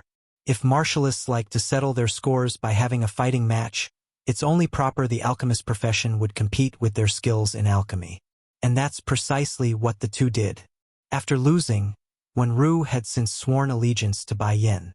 No one being able to break into the 5th level is within my expectations, but the number of 4th ranks are too low. How can there be only 9 people when we conscripted over 200 talented genius back then? Bai Yan's expression clearly didn't look so good as she slowly got up from her chair. Nervous in her tone, Hualuo knew her next words will only make the woman even unhappier. Nevertheless, she says it anyway out of loyalty. Of the 9 people, 5 of them were already at the 3rd level. In other words, 3 years of effort yielded nothing more than a 1-level increase. Hualuo, bring me to see those alchemists. I want to check for myself why this is happening. This certainly cannot go on. I must think of some way to help these people advance further as soon as possible. Inside the courtyard that's almost perennially covered in a smoky mist due to the constant use of the stoves, a large group of hard-working men were busy concocting their respective Dan pills with their cauldrons. Ah! A loud screaming cry suddenly broke the tranquility here. The reasoning for this was Bai Yan's unmerciful kick at the figure who attempted to charge her at the first moment she stepped through the doorway. Sprawled there with his arms and legs on the ground, the handsome boy known as Wenru puts on a pathetic look of grievance at his attacker. How come I can't see through your cultivation anymore? Don't tell me you made another breakthrough again? Aside from the alchemic contest they did 3 years ago, they also competed in their cultivation. The end result, a very miserable defeat that left him admitting defeat both physically and spiritually. Even so, he could still perceive the girl's cultivation. But now, he couldn't, like the woman was shrouded in a thick layer of mist. Bai Yan is here for... Perhaps it was due to her running the entire way, but the woman was panting for air as soon as she started to slow down. Song. Where is Lord Song? Dong Rulin wanted to get closer to make her voice clearer. Sadly, her legs simply won't budge anymore due to how fatigued they were. The overseeing guard became startled, hesitant in his tone. His Highness is currently away due to an urgent matter. I don't know where he is either. Madame Lan, why don't you try Miss Bai Yan's place? The Lord have been living there for the past few days. Bitter in her smile, Dong Rulin shook her head rapidly. I just came from that side. Is there a way you can contact Lord Song? That woman is obviously coming with ill intent. I must find Lord Song to help. Please wait, Madame Lan. I will pass the message to my lord immediately. This translation is only hosted on Cat-Translation. Seeing how anxious the woman was in her demeanor, the guard knew it must be urgent. Without hesitating, he immediately pulled out a flare container and ignited the bottom. Next second, a radiant glow of piercing red had illuminated the sky. Inside the dense forest outside the capital city, 2 men was currently standing there unmoved. The one in front would of course be Ditsong, while the other standing behind him was the man that had transformed into the flaming bird from before. My king, I've only managed to trace the princess's scent to this place.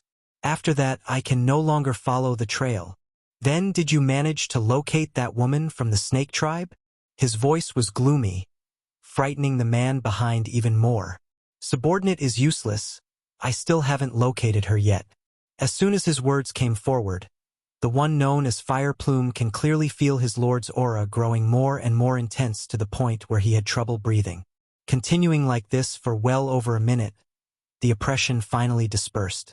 Continue to investigate. Yes, King. He can finally exhale a sigh of relief. Because of how frightening his king's aura was, he estimates only the future queen would have the ability to tame that tyrannical power. Then, without indication, Ditsong's aura suddenly grew heavier again. The message flare I left behind has been detonated. A messenger flare have a lot of uses. The main one was to inform the original owner of danger by igniting it and releasing the infused spiritual energy stored inside.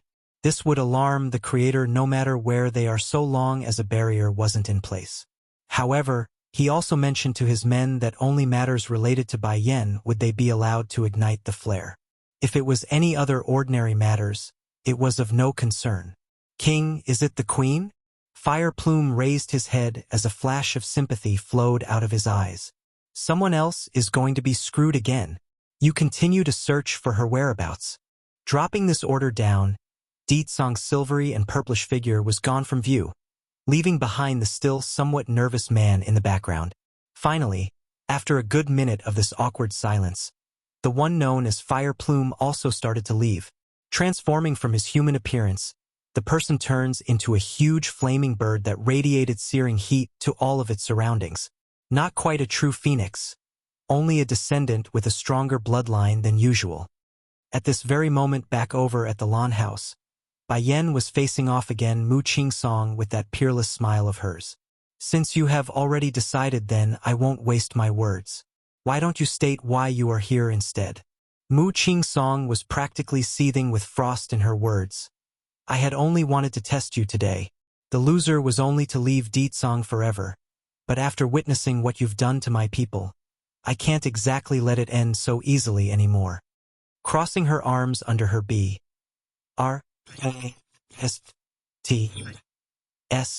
Bai Yan's smile grew even bigger. With you only? Talk about arrogant to the extreme. This naturally left Mu Qing-song extremely displeased in her expression. If you like this translation, consider donating for an extra release or simply turning off ad block helps too. Spoiling her, 1. 2 years earlier I have already heard of Hualuo recognizing a new master, just that I never managed to learn who it was. Snickering a sneer, Mu Qing-song was no longer holding back her contempt.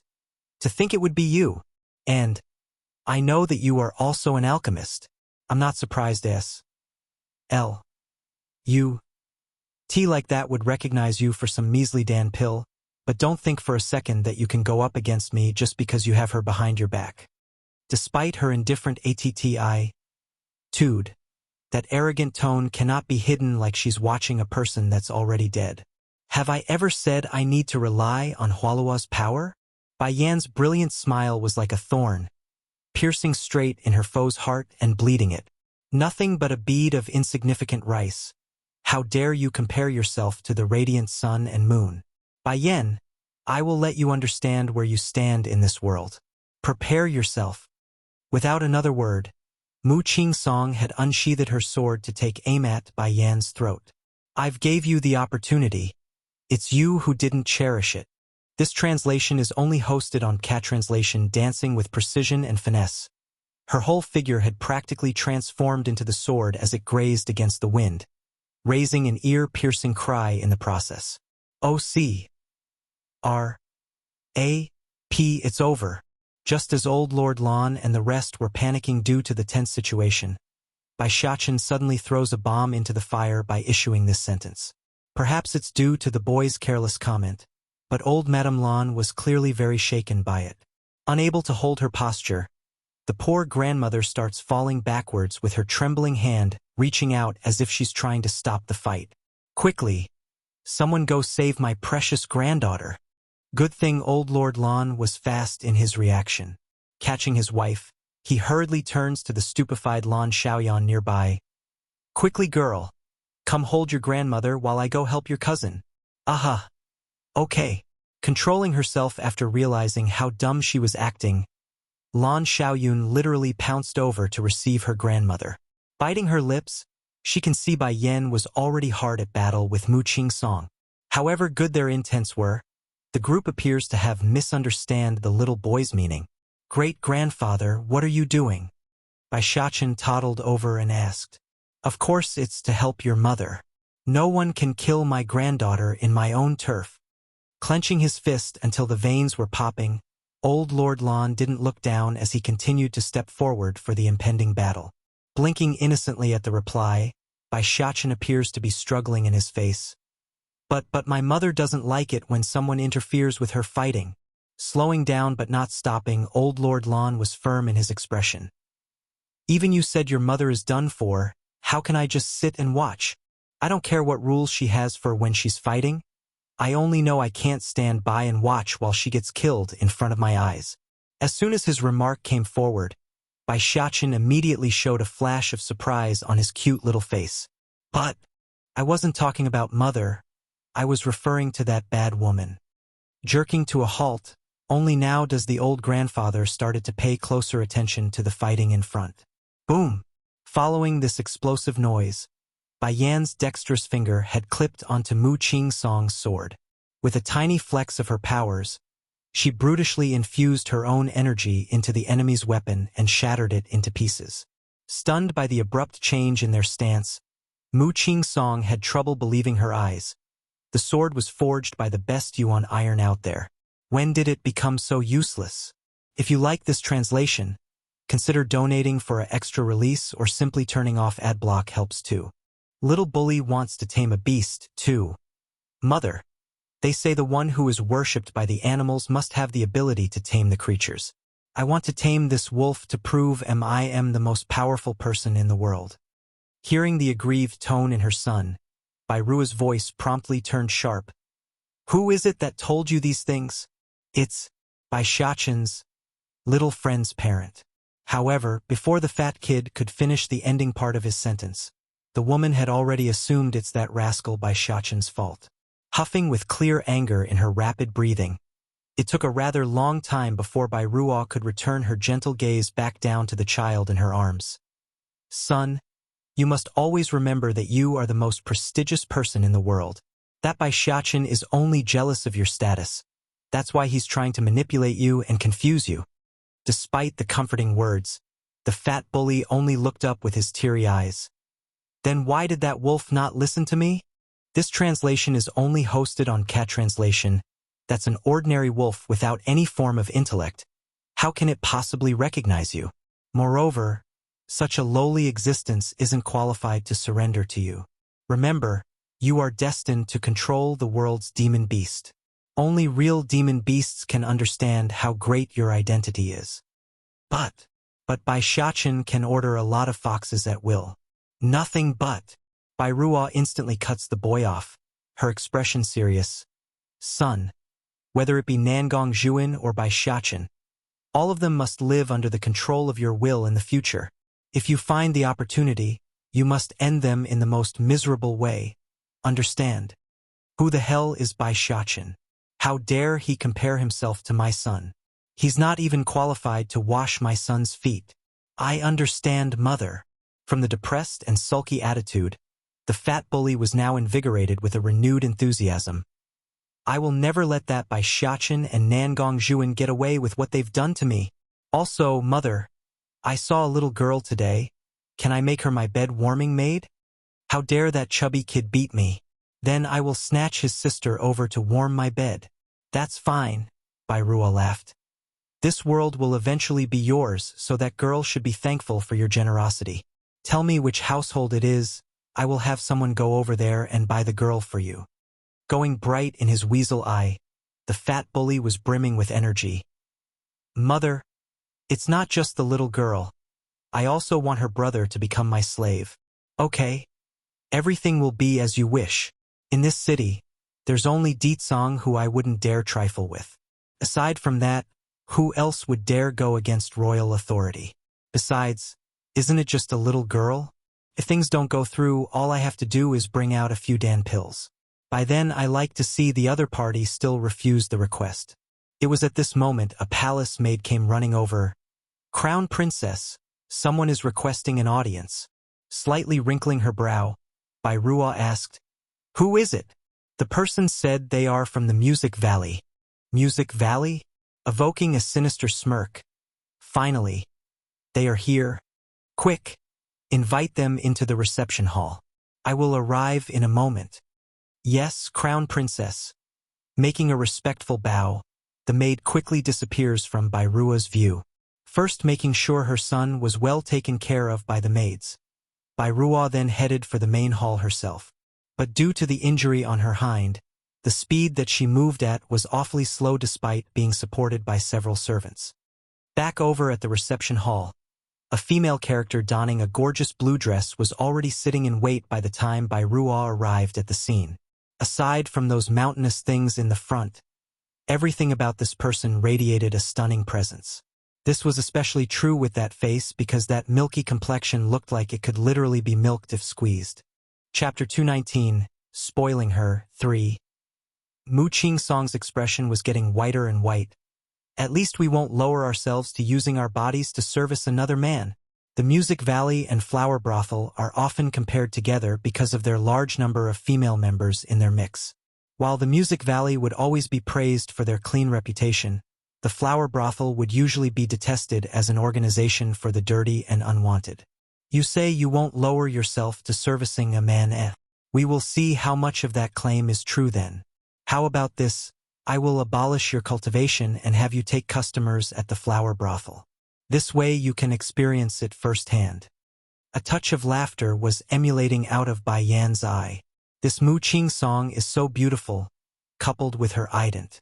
1. Tai as the mistress of the Music Valley, using her to pick up customers will surely make a fortune. No! Staggering backwards, Mu Qing Song's expression became even paler till all color had left her face. Are you not afraid of Di Song finding out? If he sees your true face, he will surely cast you aside. This translation is only hosted on Cat Translation right after her words came out. A cool and drafty voice blew in, causing Bai Yan's face to go dark. What can't I know? Shuddering at the question, Mu Qing Song promptly turned around to seek that surreal figure. Magnificent to the point where she can almost feel her lungs suffocating. It was only a few months ago that this man made her sick with love. With her heart pounding until it hurts, she wanted oh so much to fall into those arms to gain some warmth. But, instead of pulling her in like she wanted, Di Song had completely bypassed her, never once casting so much as a glance her way. Who is it this time that made you angry? Soft and tender, Di Song teasingly asks with that seductive voice. Tossing the guqin aside like it's a piece of garbage, Bai Yan on the other hand wasn't so friendly. Grabbing that collar, her smile was both threatening and dangerous. Your rotten love admirers are here again. If not for me making it in time, the lawn house would have fallen in danger because of you. I warn you, if anything happens to my family, I will never let you go. Casting a glance at the collar being grabbed by his woman, Di Song was rather pleased instead of getting upset. And how do you want to not let me go? In bed? Or we can try something more exciting like in the air or water instead. Di Song. Seriously, why does this man always revolve around getting me in bed with him? Arg. Does all he think about is trying to slip into my body? First easing the incredible amount of stuffiness in her chest, Bai Yan then went back to dealing with this man. I will run away with your son and not let you find us. Old Lord Lan and the rest had only recovered from their initial scare, now to be cast in front of Di Song's ever-growing torrent of gloominess. They desperately needed a break lest they lose their minds. Hurrying to signal Bai Yan with a wink, Old Lord Lan was practically pleading his granddaughter with his look. Child, I think this matter is not Lord Song's fault. He seems very sincere about you, so you mustn't get upset. Silent and unyielding, Bai Yan only faced the man in front of her like she's trying to see through that person to a yes, the truth. Bai Yan, you really are spoiled with arrogance. Sneering, Mu Qing Song also sensed the anger in Di Song's body. You don't even know how to cherish your man. If it was me, I would never make him angry. Boom. Before the foolish woman can continue on with her rambling, a raging torrent had swept out from Di Song's sleeve, pounding in against his target and sending the yapper mouth flying out of the hall. Chapter 220 Spoiling Her. 4. Di Song Yu? Raising her ashen face to confront that overbearing man, not a word could come forward anymore. The Music Valley no longer exists from this day forward. With only that order, the fate of the Music Valley was sealed. Puking another mouthful of blood, her horrified face only had shock left in there. Why? You still asking me why? My wife nearly ran away with my child because of you. The dreaded frost from his smile only added to his charm for some reason. Shuddering at the man's remark, Mu Qing Song struggled to upright herself from the ground. You are that certain the child is yours? Did you test your blood with his? As if I wouldn't be able to recognize my own son. Do you take me for an idiot? Or are you that much of an idiot yourself? The murderous intent was now in full bloom around Di Song's figure. This translation is only hosted on Cat Translation in this moment. Mu Qing Song didn't care about her own physical pain, nor did she care what the others thought of her. All she knows was that her heart was hurting, hurting like it's being crushed until it's nothing but a pile of mush. Don't you realize that she's a vicious woman? The flower brothel is a place of womanizing, yet she still wants to cripple me and send me there. Such a woman is qualified to be your wife. No matter how vicious she is, I am here to protect her. Furthermore, clicking his tongue, Song didn't hide his contempt for the woman. I'm rather fond of Yan Yan's idea. I agree, let's send you to the flower brothel to take customers. That should be adequate for making my wife angry. Shuddering at the statement, the helpless woman could hardly believe her own ears. What did you say? He wants to send me to the flower brothel? How can he be so cruel to me? PFF. Following a piercing white light that shot straight into Mu Qing-song's body, her dantian finally shattered into a million pieces. I never thought the man that I've been searching after so long would be this heartless to me. She's not wrong to pursue love. What she did wrong was to pursue her love on Song, someone she never should have eyed for in the first place. But then, just the thought of Bai Yan being protected so tightly by that man, an unbridled fury would erupt out of her heart. Send her to the flower brothel. Cold and indifferent, Song gives the command for the guards to come out of hiding. Yes, your highness. Respectful in their tones, the men worked quickly and dragged the now crippled woman away. Without bothering to give Mu Qing-song another glance, Song turns back to Bai Yan, who was still very upset with him. Do you need something else? She retreats as the man got closer, creating an awkward scene almost akin to a cat and mouse game. Going gloomy again at the reaction of the girl, he questions her. Do you really intend to take my son away with you? I was just kidding. But I don't like that sort of joke. Disregarding the focused gaze from everyone around them, Song forcefully pushes her against the nearby tree and takes a hearty bite of her lip. If there's a next time, I will directly take you to my bed with no mercy shown. Bai Yan's face had gone completely black. Can you control yourself? People are watching. So you know how to be scared too? Let's see how you will threaten me again in the future. With his eyes narrowed into an evil slit, he didn't forget to take advantage of the situation to get some more skinship. A humph, making a Imbara. Said cough to bring the two back to reality. Old Lord Lan hurries to wink at the dumbfounded Lan Xiaoyan. What are you still dazing around for? Your grandmother suffered quite the scare there. Hurry and go help her inside so she can rest. I still need to go look for my old friend to drink tea. Indeed, old Madame Lan did receive quite the scare today, but it wasn't all from Mu Qing-song. Bai Yan and Song's intimate act here also had a hand in it, spoiling her 5. First was the fact that her precious granddaughter was able to demonstrate a power at the monarch level. It must be mentioned that their Lu Hua kingdom only has a king-rank master as its strongest protector. So, for the girl to reach a level superior to that in a few short years, how can she not be frightened with shock? Then behold, before her heart could come to terms with the explosive news, Song's tyrannical aura takes another whack at her already dissipating soul. All in all, old Madame Lan can be said to have received over 4 major blows to her frail heart. First was Mu Qing-song barging into their home and revealing her ident. 1. Tai. Second was Bai Yan showcasing her extraordinary powers. Then thirdly was Song's near suffocating aura of oppressive might. Now, last but not least, she's watching her granddaughter getting so intimate with a man in front of her eyes. If that's not enough to make the old grandmother go limp in her legs, then what else can she do? This translation is only hosted on Cat Translation. I will be away for a few days. Song didn't pay any heed to the departing members of the Lan family, using an almost growling voice. If you need something, have my people inform me. Taken aback by the news, Bai Yan subconsciously asked, when will you return? Only after saying this did she regret her own folly. What am I talking about? Why would I care about when he's coming back like a little wife? Seeing the Imbara's said look on the woman, Song's lip quickly curved into a smirk. I need to find a person. If I don't find her, I speculate she would be sold as a slave and still help her slaver count the money. Bai Yan did not say anything, but the thin line making up her tightened lips easily gave away her true feelings. You are not going to ask me who that person is?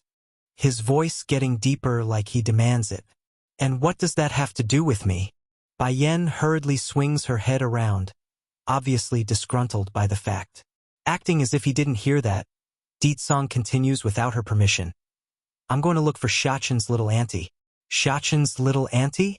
Then that means the girl is his sister? Startled by the information, Bai Yen swiftly comes back around and asked with sincerity, Do you need my help to look? No need. Maybe it's due to her increased interest. Song's mood was very pleased by it. I have my ways to locate her. Alerted by their conversation, Bai Shachen quickly toddled over to ask with his big innocent eyes. Is it true that I got a new auntie? Will she like me like uncle does? She wouldn't dare. Song sounded very confident in his statement.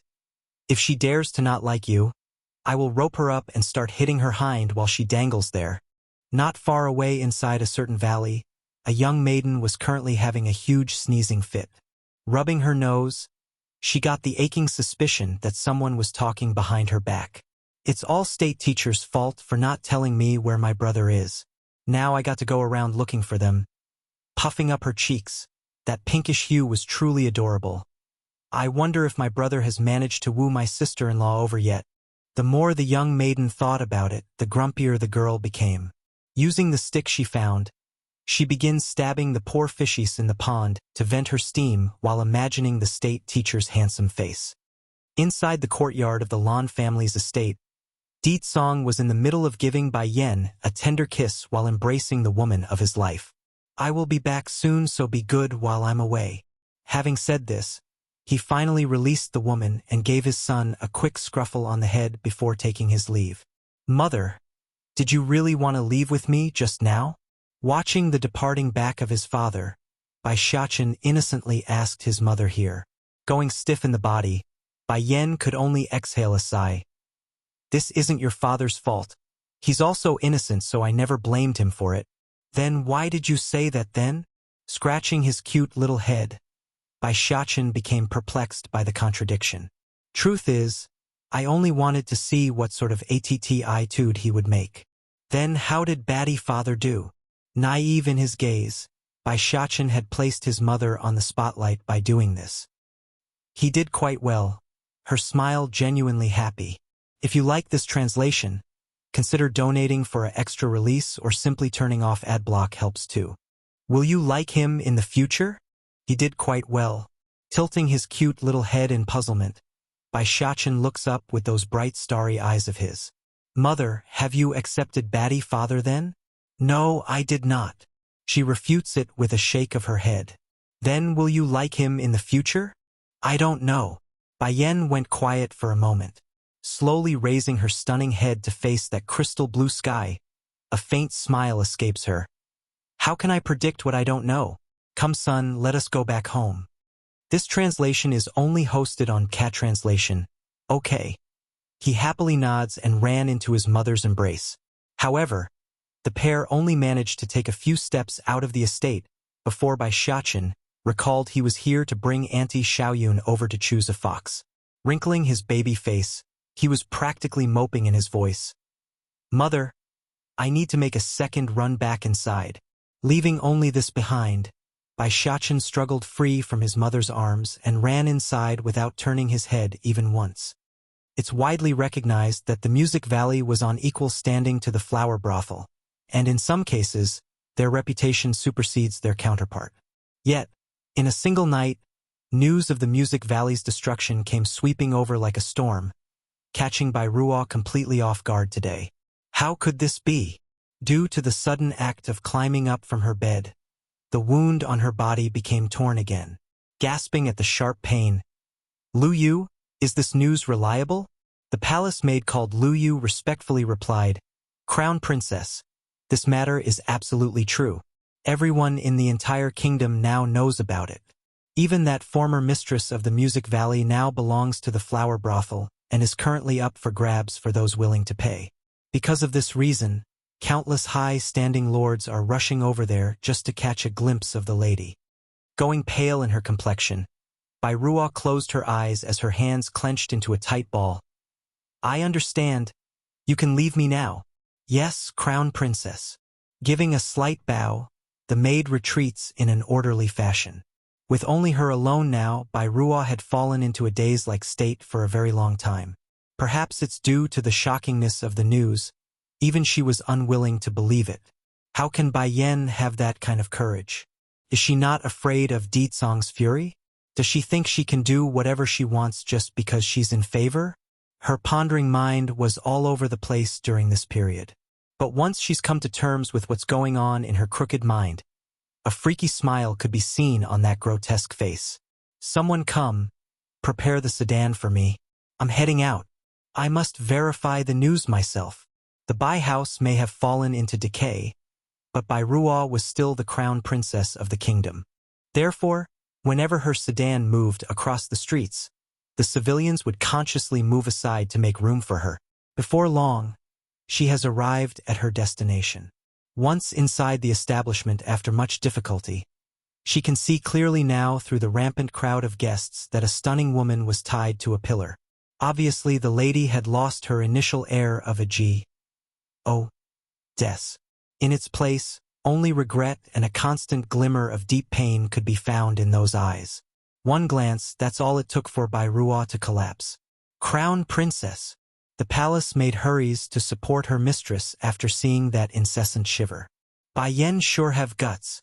But why isn't Ditsong coming out yet when she's made such a big commotion? If you like this translation, consider donating for an extra release or simply turning off adblock helps too. Bai Ruo's jealousy, grabbing the maid's supporting hand with her own. Bai Ruo's voice was trembling with unease as she asked. However, before she could get a proper answer, the rowdy voices of the crowd had answered her question. This supposed mistress of the Music Valley sure is beautiful. To think she would also be a cheap B.I.T.C.H. like all the rest. No matter, I will still be willing to buy her first time just for that outstanding appearance alone. Oh, why would you say that? You don't know yet? Mu Qing Song fancied Lord Song. But because she was rejected, the woman instead turned her fury at the lawn house. That's how she became like this. She angered Lord Song. Pausing for a moment to look around, the man speaking here then issued a SN1 G.E. ring laugh. And as it so happens, I was here when Lord Song's men threw her into the flower brothel. Even the destruction of the Music Valley was done at the order of the sovereign prince. It seems this Lord Song really is loyal and faithful. For that Bai Yan, he's willing to reject even a fine trophy like this Mu Qing Song. This translation is only hosted on Cat Translation Che, you can't say it like that. Sure, this Mu Qing Song is indeed beautiful, but compared to Bai Yan, there's still a gap. If I were the one to choose, I would of course take Bai Yan over this cheap woman. Nevertheless, I'm still willing to use her as my mistress. Bai Ruo's body was ready to collapse at this point. Fortunately, the maid behind her managed to support that crumbling body in time. Crown Princess? The voice sounded very concerned. I am fine, we will go back.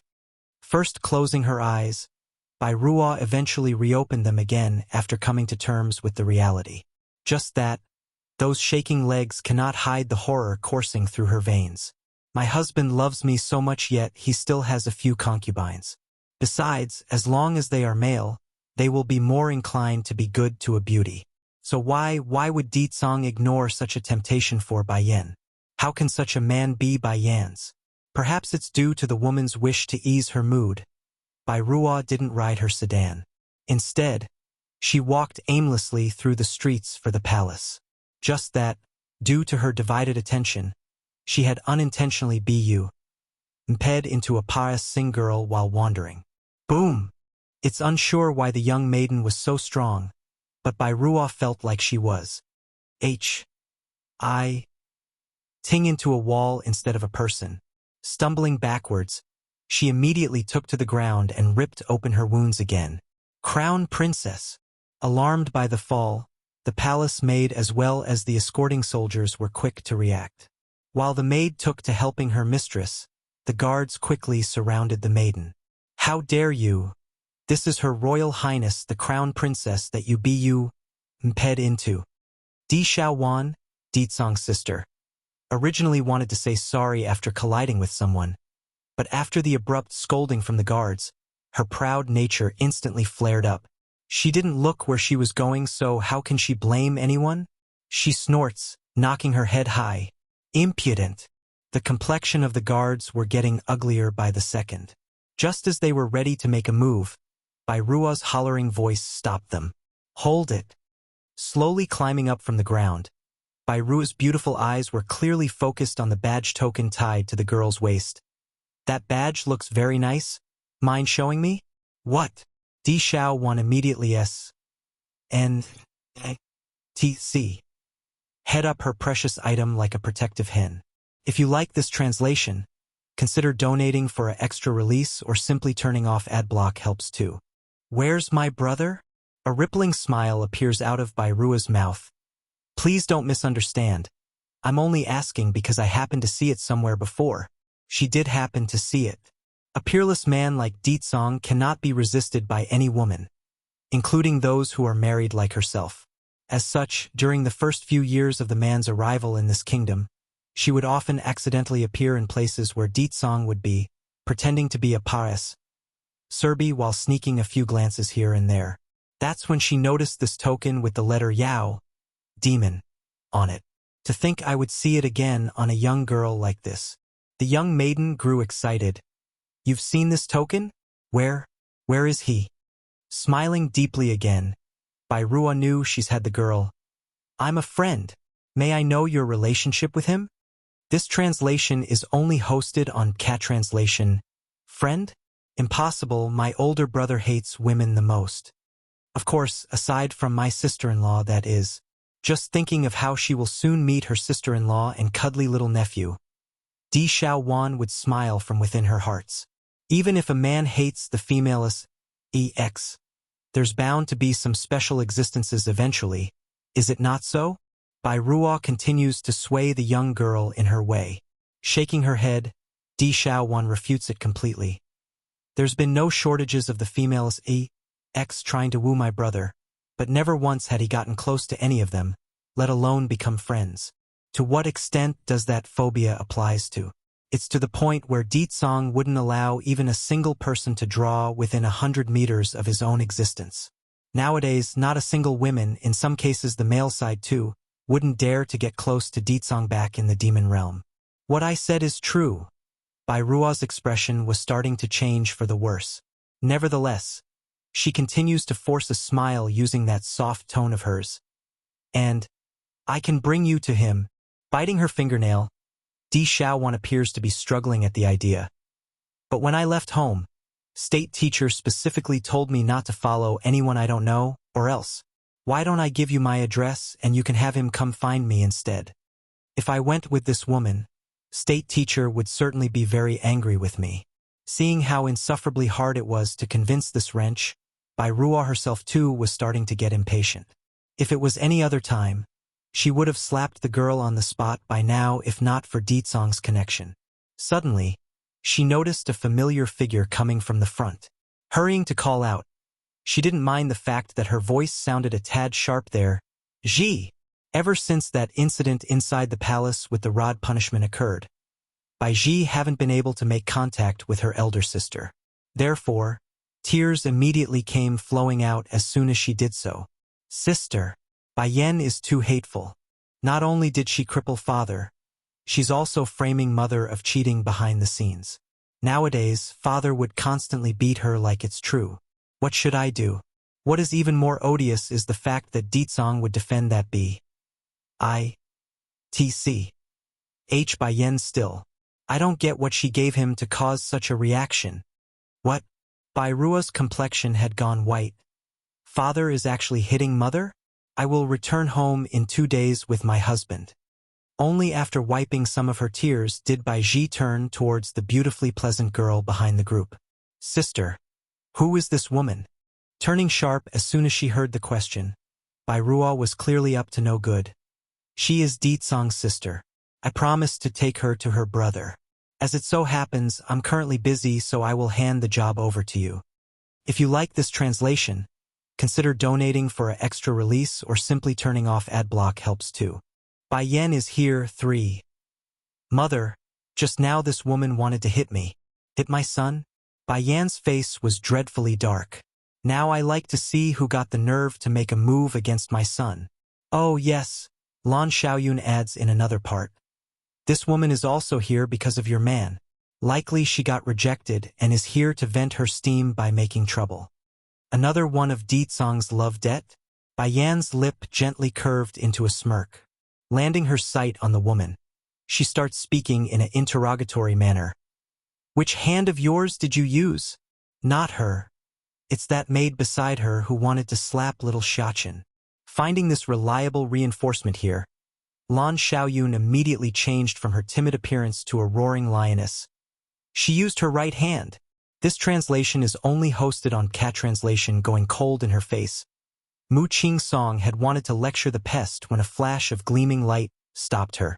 It was Bai Yan who was moving so fast that none could perceive her movement.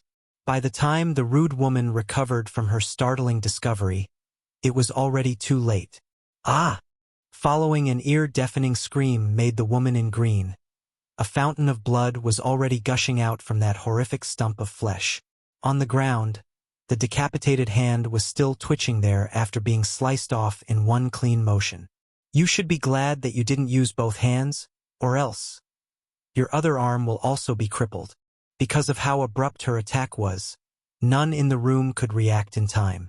Therefore, even the little steam bun was able to witness everything in close proximity, which greatly worried Lan Xiaoyun, who attempted to block his eyes afterwards. Oh, Auntie, you don't need to worry about me. When me and Mother was wandering outside, I saw firsthand of a person being devoured by a demon beast alive.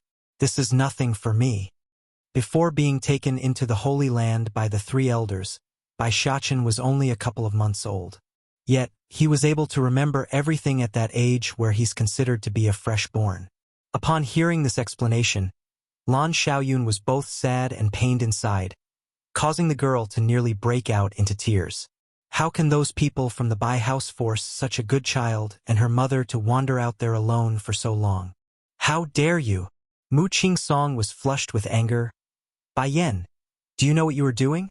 If Di Dang were to learn of your true character, do you think he will forgive you? In response, Bai Yan only sneered at the accusation. Forgive me? What does him forgiving me have to do with this? In fact, it should be me deciding on whether or not I should forgive him. She has her own pride and dignity, and her dignity was to never yield under a man. You're just saying that in the heat of the moment. The woman shows a sardonic smile. You spent so much time seducing him, so how can you not care about his opinion? Why don't you just admit it, you are afraid of losing him? Bai Yan became paralyzed. I spent a lot of time seducing him, Di Zong, and I'm afraid of losing that man? Why don't I know any of this? At the very same time, over at the burnt ruins of the Zong Manor, a certain guard clad in full armor was vigilantly overseeing the reconstruction work of the estate. There were workers, craftsmen, and heavy laborers, all working in tandem at breakneck snailish speed. Slower, your actions are too fast, still so slow down. This is the command of His Highness. Don't blame me for not warning you lot. If you anger our Lord, you can forget about staying in the kingdom. Then just after the person finished his words, a beautifully dressed woman came rushing over to interrupt his work. Bai Yan is here for... Perhaps it was due to her running the entire way, but the woman was panting for air as soon as she started to slow down. Song. Where is Lord Song? Dong Rulin wanted to get closer to make her voice clearer. Sadly, her legs simply won't budge anymore due to how fatigued they were. The overseeing guard became startled, hesitant in his tone. His Highness is currently away due to an urgent matter. I don't know where he is either. Madame Lan, why don't you try Miss Bai Yan's place? The Lord have been living there for the past few days. Bitter in her smile, Dong Rulin shook her head rapidly. I just came from that side. Is there a way you can contact Lord Song? That woman is obviously coming with ill intent. I must find Lord Song to help. Please wait, Madame Lan. I will pass the message to my lord immediately. This translation is only hosted on Cat Translation. Seeing how anxious the woman was in her demeanor, the guard knew it must be urgent. Without hesitating, He immediately pulled out a flare container and ignited the bottom. Next second, a radiant glow of piercing red had illuminated the sky. Inside the dense forest outside the capital city, 2 men was currently standing there unmoved. The one in front would of course be Ditsong, while the other standing behind him was the man that had transformed into the flaming bird from before. My king, I've only managed to trace the princess's scent to this place. After that I can no longer follow the trail. Then did you manage to locate that woman from the snake tribe? His voice was gloomy, frightening the man behind even more. Subordinate is useless. I still haven't located her yet. As soon as his words came forward, the one known as Fire Plume can clearly feel his lord's aura growing more and more intense to the point where he had trouble breathing. Continuing like this for well over a minute, the oppression finally dispersed. Continue to investigate. Yes, king. He can finally exhale a sigh of relief. Because of how frightening his king's aura was, he estimates only the future queen would have the ability to tame that tyrannical power. Then, without indication, Ditsong's aura suddenly grew heavier again. The message flare I left behind has been detonated. A messenger flare have a lot of uses. The main one was to inform the original owner of danger by igniting it and releasing the infused spiritual energy stored inside. This would alarm the creator no matter where they are so long as a barrier wasn't in place. However, he also mentioned to his men that only matters related to Bai Yan would they be allowed to ignite the flare. If it was any other ordinary matters, it was of no concern. King, is it the queen? Fire Plume raised his head as a flash of sympathy flowed out of his eyes. Someone else is going to be screwed again. You continue to search for her whereabouts. Dropping this order down, Ditsong's silvery and purplish figure was gone from view, leaving behind the still somewhat nervous man in the background. Finally, after a good minute of this awkward silence, the one known as Fire Plume also started to leave. Transforming from his human appearance, the person turns into a huge flaming bird that radiated searing heat to all of its surroundings. Not quite a true phoenix, only a descendant with a stronger bloodline than usual. At this very moment back over at the lawn house, Bai Yan was facing off again Mu Qingsong with that peerless smile of hers. Since you have already decided, then I won't waste my words. Why don't you state why you are here instead? Mu Qingsong was practically seething with frost in her words. I had only wanted to test you today. The loser was only to leave Ditsong forever. But after witnessing what you've done to my people, I can't exactly let it end so easily anymore. Crossing her arms under her breasts, Bai Yan's smile grew even bigger. With you only? Talk about arrogant to the extreme. This naturally left Mu Qingsong extremely displeased in her expression. Di Xiao Wan versus Lan Xiaoyan 1. If anyone were to be more stupefied here, it would have to be Chu Yi. I've just been robbed in the face. Just thinking of this point would cause her rosy face to flush with anger. What did you say? Little Xiachen is not your nephew. He can only be mine. Mine you hear. I don't want to be your sister anymore. Call me auntie, all right? This last part would of course be meant for by Xiachen. After stating this much, Chu Yi didn't forget to shoot a provocative stare at her opponent. This translation is only hosted on Cat Translation now. It was Di Xiao want to become mystified. When did my brother accept another sister? By now Bai Xiachen was already cherry red in his cheeks after suppressing himself all this time. Sister Yi is my Oh, father's sister, not my baddie father's. Baddie father? This name is too suitable for him. Di Xiaowan couldn't resist another pinch at that squiggly face. Your face is exactly like my brother's when he was young, just that you are more sensible and more polite. Way better than he is at your age. In all seriousness, Di Xiaowan really had trouble believing this clever and adorable little child was his old brother's seed. Finding the girl willfully ignoring herself repeatedly, Chu Yi was ready to flare out at this point. But before then, she made sure to first H the little guy over to her side for protection. Hey, what are you doing? Di Xiaowan shoots a glare at Chu Yi for stealing her darling of a nephew. Return my nephew to me. I'm not giving, what can you do? Chu-yi proudly makes a grunt to showcase her terrible might of being unreasonable. If based solely on appearance, Chu-yi and Di Xiaowan are not of the same type. The former being the charming young girl type, while the latter was the sweet and beautiful.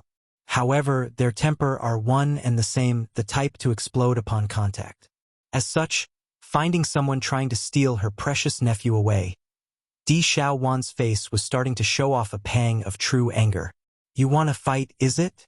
Come, which weapon would you like to use? Or do you want to go barehanded? I will even let you have the first strike. Sensing the dangerous aura oozing out of the pair, the innocent bystanders were very conscious in relocating themselves to a safer location, thus leaving a wide openness CE for their brawl. Now Bai Xiachen had become anxious. First looking at Chu-yi, then back at his newfound auntie, the baby boy didn't know who to help. Wah! That's when the baby boy broke out into a screaming cry. It's not a scheme, not a trick, just a simple yet effective mean for any kid to grab attention from their adults. Hey, why are you pushing me? Chu-yi really wanted to pop in her chest due to all the steam pent up in there. He's my nephew, so I'm enough to comfort him. Di Xiaowan made sure to give her nephew a comforting hug to prove her ownership. Grinning at the claim, Chu-yi clearly thought otherwise. He's your nephew now, but that may not necessarily be the case later on, the annoyed girl retorts. Don't you know Bai Yen still haven't accepted your brother yet? On the contrary, my brother have stayed by Bai Yan's side for years, so his hope of winning the beauty home is leagues ahead of yours. Di Xiaowan was literally popping her eyes at the news. It can't be. My brother is that much of a loser? Then I don't care. My brother is little Xiachen's biological father, thus making me his auntie regardless. Blood cannot be changed. The panicking girl was literally screaming the last part to REA. Sure herself. Now Chu-yi didn't feel quite the same. In her defense, she never once thought of the baby boy as an outsider, so blood didn't matter to her. Now that don't matter to me. Even if my brother do become useless like yours, Xiachen will still be my nephew regardless of blood. If you like this translation, consider donating for an extra release or simply turning off adblock helps too. Di Xiaowan versus Lan Xiaoyan 2. Looking at the two people who will not agree with each other, Bai Xiachen was rather sad over this fact. Do they not see me crying? Why are they not stopping yet? Little Xiachen. Since arguing wasn't getting anywhere, the next best option would be to bribe the target. In one swift swing of her hands, Di Xiaowan had unraveled her satchel for the baby boy. This is all my belonging. Although it's not some gold or silver, the stuff inside should still fetch a pretty penny once you barter it off at the shop. This is my gift to you for our first meeting. Not hesitating either after seeing her foe's blatant act of bribery, Chu-yi also pulled out her storage ring for the baby boy. This is for you too. It's my personal storage ring containing all my valuables. For an instance there, Bai Xiachen was at a loss on what to do as he eyed the two storage items in his tiny palm. This translation is only hosted on Cat Translation. You want to compete with me? Scoffing a laugh of annoyance, Di Xiaowan immediately blew a whistle with her fingers. A minute later, a white streak of light had sliced through the sky to land directly on the ground. Boom! Waiting until the crowd regained their composure from the grand entry, a white fluttering figure had caught their attention like a magnet. Dazzling under the beaming light of the sun, this white phoenix was glorious to the eye. This is a white phoenix that I caught on my way here. Little Xiachen, I can see you are lacking in amount, so this will do for now. Patting the phoenix on the head, Di Xiaowan gave no illusions about her ownership. However, the white phoenix is but the lowest of the low in the phoenix family. When there's time, I will find you another better one. Phoenix? Mount? Looking at the sweet and pretty face of the young maiden, only a dumbfounded look can be found on the faces of the crowd.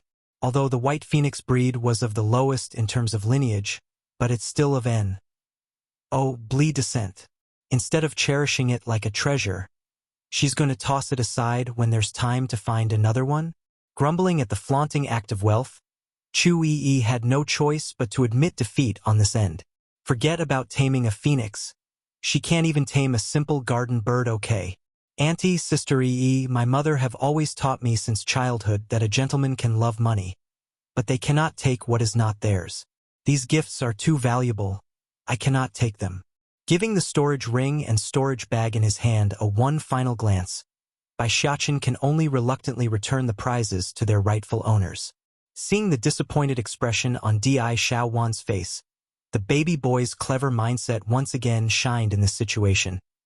However, Auntie, I will take this phoenix since it's your meeting gift to me. I do need a ride anyways.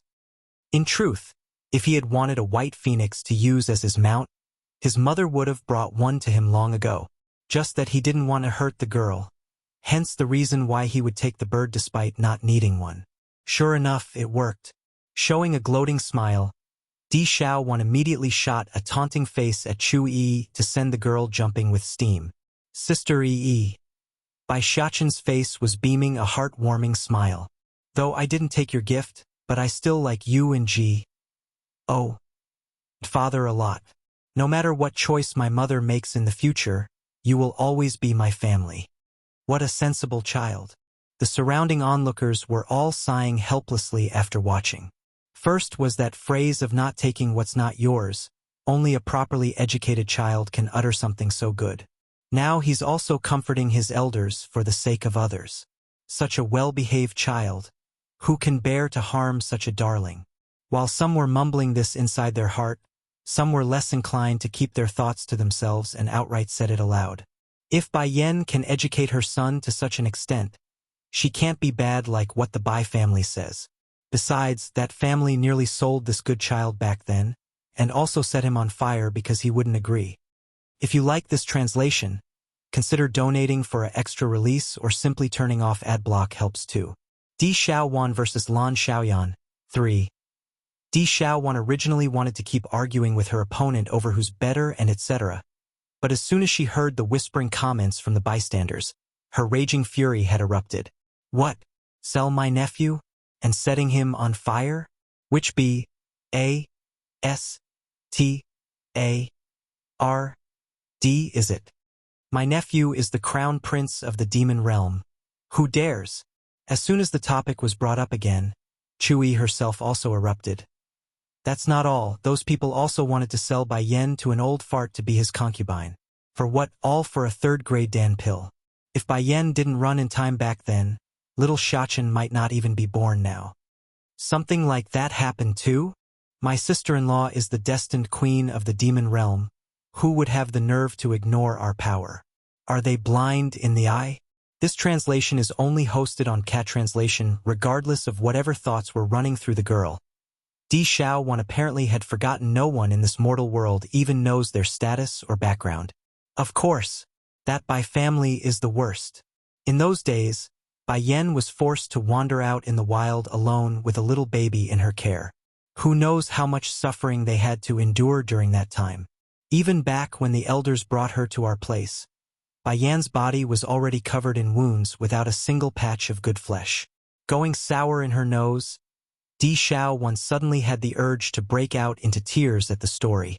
From birth to now, she had always been carefully cared for by her caregivers. Never in her expectations did she foresee Bai Yan and Bai Xiachen to suffer so badly. And the cause of all this are those who have harmed them. Wait, you just said the Bai house? Why is this surname so familiar? Struggling to remember where she heard the name, Di Xiaowan revealed a perplexed expression while brooding. Rolling her eyes at the dumb girl's reaction, Chu Yi didn't hold back her mockery. Seriously? And you call yourself Xiachen's aunt? Bai Yan's maiden name is Bai, you silly. No, not right. Still unable to recall why, Di Xiaowan's line of sight eventually fell upon the figure hiding among the crowd. Jumping up like she had finally grasped onto the trailing thought, she points at the girl. That's her. She's the scoundrel who tried to cheat me. And to think this scoundrel even claimed to know my old bro. Does she take me for an idiot? Following the direction of that finger, Chu Yi's face instantly flared up as soon as she saw Bai Ji standing there. What is this wrench still doing out here? Ho, I believe it's time we got a little payback for Bai Yan after what this H did to her years ago. As the old saying goes, no matter how great the hatred, foes will become friends once a common enemy is met. That's exactly what's happening here in this situation. While the other side was ready to give her a good clobbering, Bai Ji, on the other hand, was dumbfounded by her own obsession. Shouldn't this Miss D be tearing apart that wild child? Why is she recognizing him instead? It's precisely because of this dilemma that the girl had missed the optimal timing to flee. As such, by the time she wanted to run, Di Xiaowan and Chu Yi was already stomping over in a threatening manner. Under that oppressive pressure, she inexplicably gulped with a pang of sweat trickling down her side. You must be mistaken, Miss D. He cannot be Lord Song's child. In response to that blatant lie, Di Xiaowan so angry that she directly sent a kick at Bai Ji's chest. Are you saying I'm stupid then? That I can't even recognize my own nephew? What a joke. No matter how dumb I am sometimes, I can never mistake my own nephew. Before Bai Ji could issue another word in her own defense, another kick from Chui had come flying over, causing the girl to scream in agony. What are you doing? It was at this moment a familiar voice drifted over from the other side. Turning around, Chui can see it was Lan Xiaoyun who was coming over with a red cuddly fox in her arms. If you like this translation, consider donating for an extra release or simply turning off ad block helps too. Spoiling her, for Di Song Yu, raising her ashen face to confront that overbearing man. Not a word could come forward anymore. The Music Valley no longer exists from this day forward. With only that order, the fate of the Music Valley was sealed. Puking another mouthful of blood, her horrified face only had shock left in there. Why? You still asking me why? My wife nearly ran away with my child because of you. The dreaded frost from his smile only added to his charm for some reason. Shuddering at the man's remark, Mu Qing Song struggled to upright herself from the ground. You are that certain the child is yours? Did you test your blood with his? As if I wouldn't be able to recognize my own son. Do you take me for an idiot? Or are you that much of an idiot yourself? The murderous intent was now in full bloom around Di Tsong's figure. This translation is only hosted on Cat Translation in this moment. Mu Qing Song didn't care about her own physical pain, nor did she care what the others thought of her. All she knows was that her heart was hurting. Hurting like it's being crushed until it's nothing but a pile of mush. Don't you realize that she's a vicious woman? The flower brothel is a place of womanizing, yet she still wants to cripple me and send me there.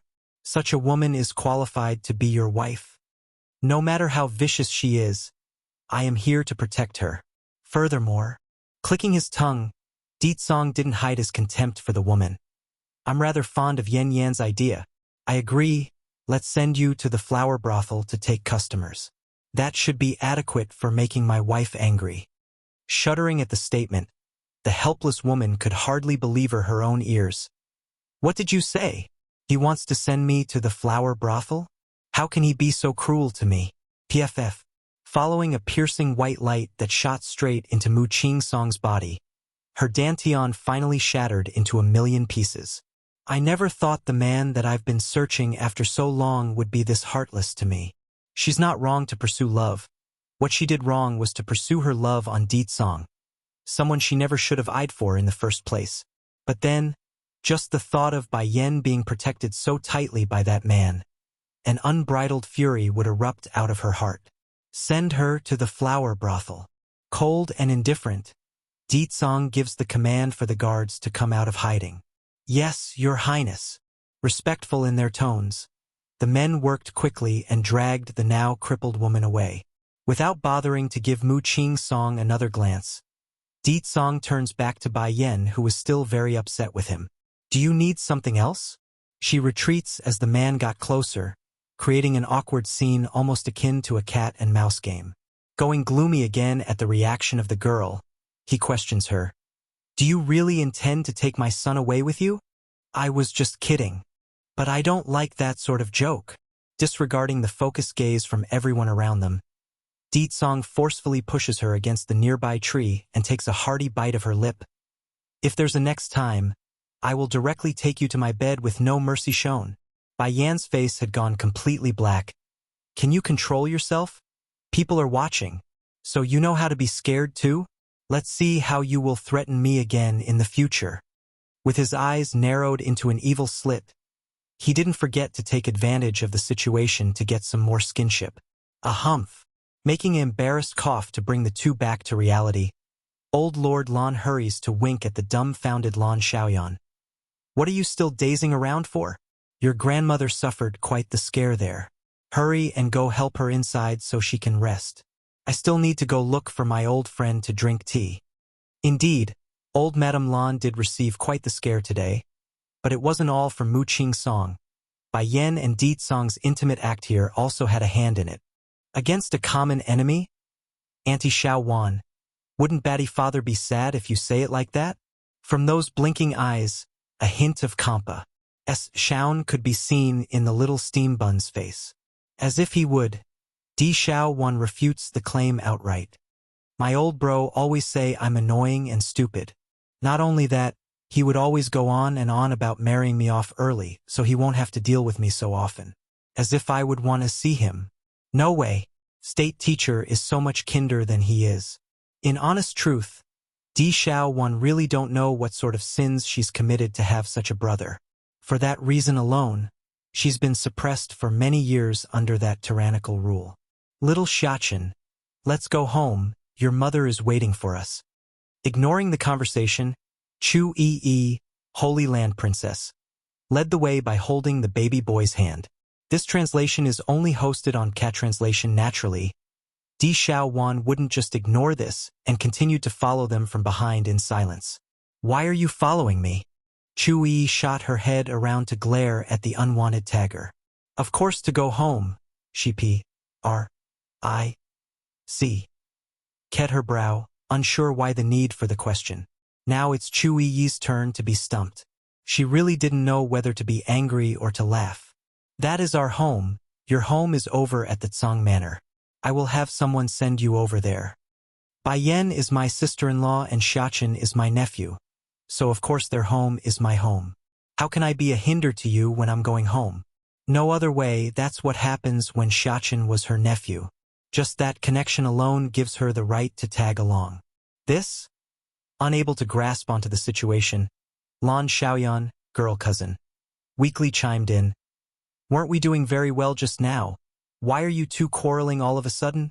These two were clearly doing so well, why are they trending towards an open brawl? That's what happens when she tries to H away my nephew. Di Xiaowan stabs her fists against her hip to emphasize her point.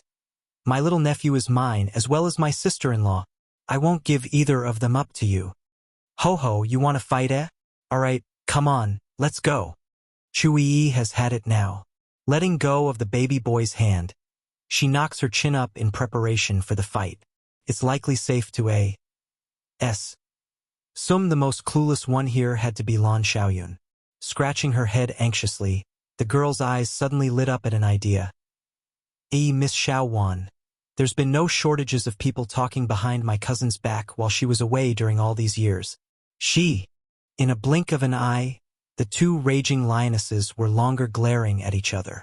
Instead, their eyes were solely focused on the poor girl who only wanted to help. Xiaoyun, tell me, who are the people talking behind Bai Yan's back? I'll go after them.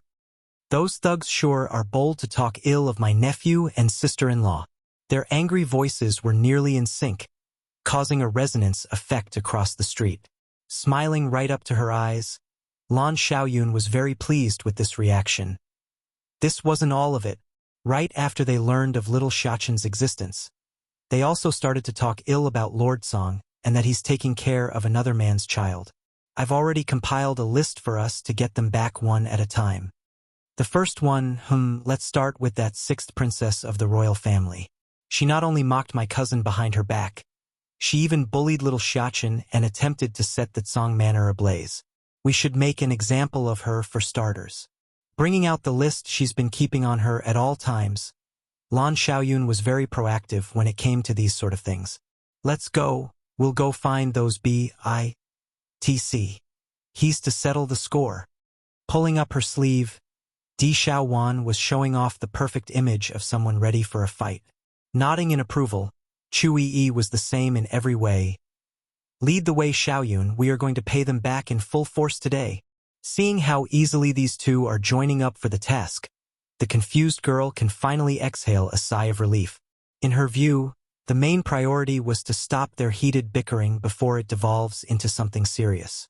As for that sixth princess, the girl can only consider herself unlucky.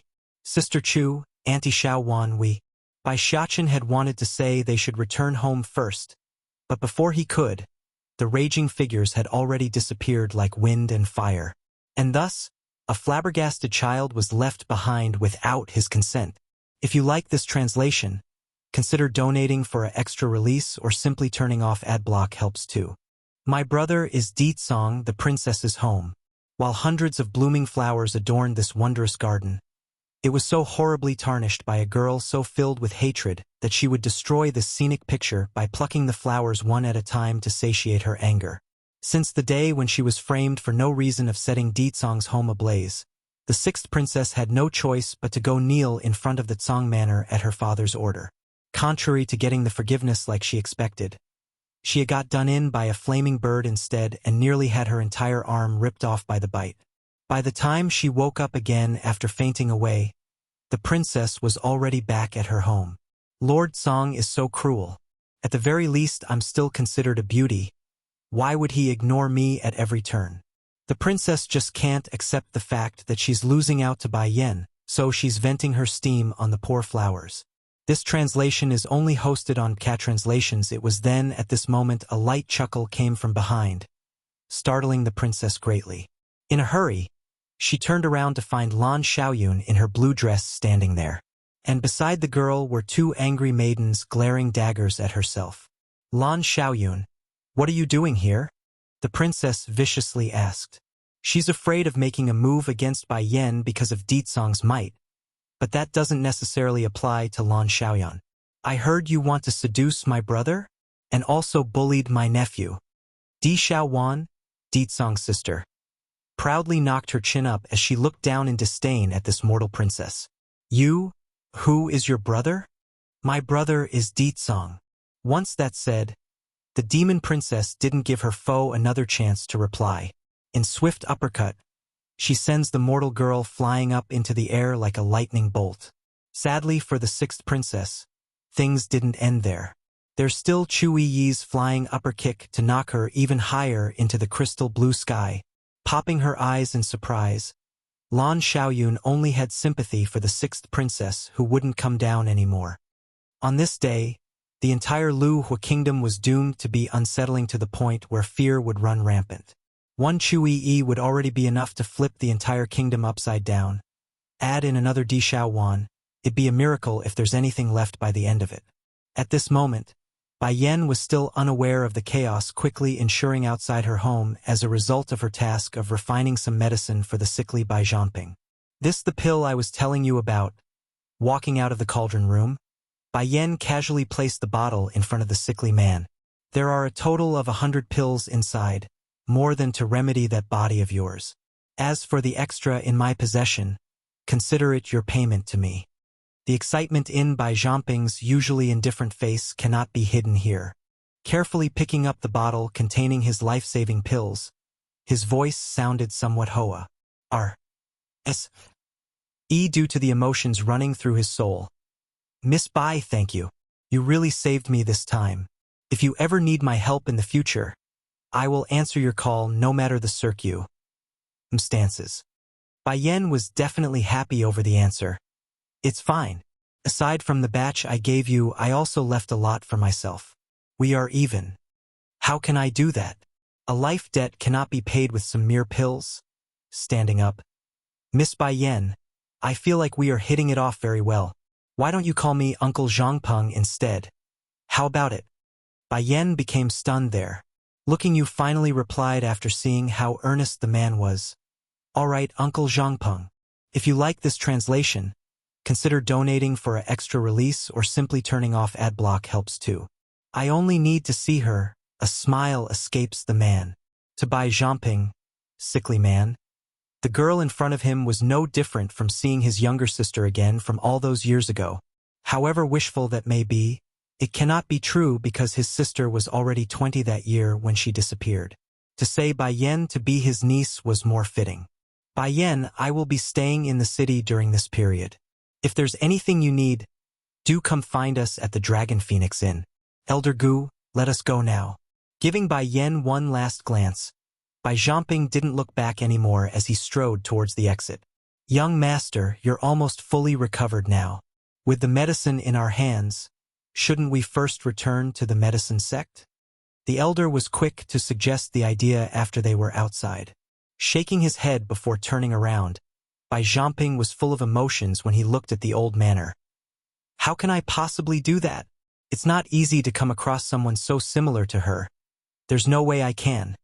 This translation is only hosted on Cat Translation. My heart just can't bear to leave her, even if the girl only has her looks. Sighing, the old elder laments the cruelty of reality. But she is not your sister in the end. I know. The smile becomes a bittersweet one. Elder Gu, I only want to watch over her, that's all. That's all. I have no other wish. Just seeing that face is enough. This way, I can at least fantasize her still being by our side and not like how things have turned out now. Facing the resolve in his young lord, Elder Gu had no choice but to give in. Then I will go ahead and write letter back to your father first. We should at least inform him. Very well, frowning. But I don't want you to tell him about Bai Yan yet. Why? Asked the elder in surprise. She has strong talent in alchemy, so I don't anyone to disturb her peace because of me. Now it made sense to this elder Gu. If it becomes known of how talented Bai Yan was, those old relics back at the medicine sect will no doubt subjugate the girl to a series of horror. Sment. I understand then. Rest a.s. assured young master. I will not let anyone know about this matter. Serious in his old face, the elder intends to use the safest possible method this time to transfer the letter back home. Let's go now. I will return home in half a month. Until then, we will stay here. Exhaling a sigh, Bai Zhangping understands anything longer than that will raise the suspicion of his father. By then, Bai Yan's existence will be exposed. That's not the outcome he wants for anyone. Not for his father, and not for this girl who has the same face as his younger sister. Back inside the old manor, after her patient had left the premise, Bai Yan originally wanted to return inside to continue her efforts in creating more pills. However, as soon as she turned around, she immediately took notice to her son's strange behavior of peeking out from behind the tree. Son, what are you doing? This voice greatly startled the little steam bun. Cautiously coming out of hiding, Bai Xiachen appeared to be quite uncomfortable in front of his mother's presence. Mother? What's wrong? She wrinkled her brow, finding the demeanor of her son very strange. Biting her fingers, Bai Xiachen's voice sounded very nervous. Mother, you must prepare yourself. What happened? Startled at first, Bai Yan continues to ask. Just now, Sister Yi and Auntie Xiaoyun went out to make trouble. I suspect there will be a lot of people coming over to find you in a bit. This time the list brought out by Lan Xiaoyun had contained basically the names of every Blee lady in the royal capital, married or unmarried. If they really did get even with everyone, it's a given the whole city will be in an uproar. Although Bai Xiachen also believes that there was nothing wrong with their practice, but if you like this translation, consider donating for an extra release or simply turning off ad block helps too. Sister-in-law, please take me in. Bai Yan's expression had gone dark. Your sister Yi, Holy Land's princess, brought your Auntie Xiaoyun, girl cousin, out to make trouble? Mother, this time you're wrong about Sister Yi. It's not her who's bringing Auntie Xiaoyun out to make trouble. It's Auntie Xiaoyun who's bringing Sister Yi out to make trouble. Making a pouty face with his mouth, Bai Xiachen wasn't very happy in the tone that he's using. What's even more infuriating is that they didn't even bring me along. After all that, the little steam bun was only moping around because they left him behind. Talk about ridiculous.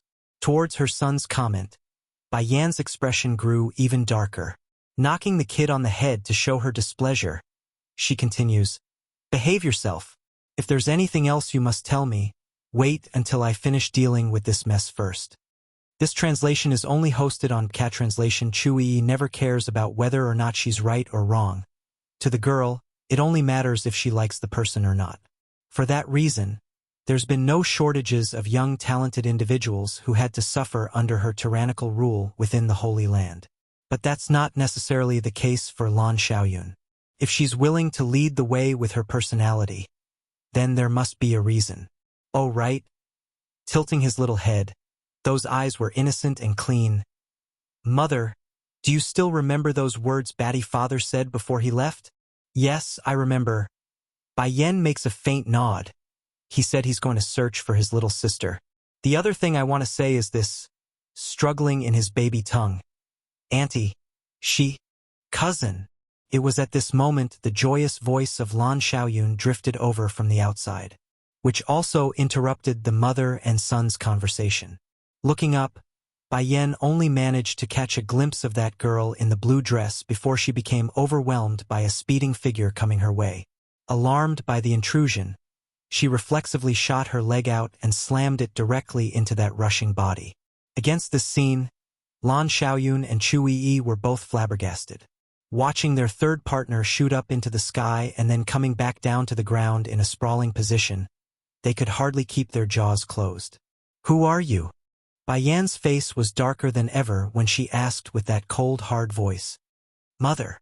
Tugging at his mother's sleeve, Bai Xiaochen was full of sympathy as he eyed the twitching girl on the ground. She is Auntie Xiao Wan. Auntie Xiao Wan. Bai Yan frowned. That's Batty father's little sister. Popping her eyes in surprise, Bai Yan stared intently at the girl there. You are my son's auntie? Why would she be here with Chu Yi and Lan Xiaoyun? Di Xiao Wan finally emerged from her dazed-like state after the question. Heavily shaking her head to pull herself together, she then climbs up to pat the dust off. Sister-in-law? Puckering her lips into a frown.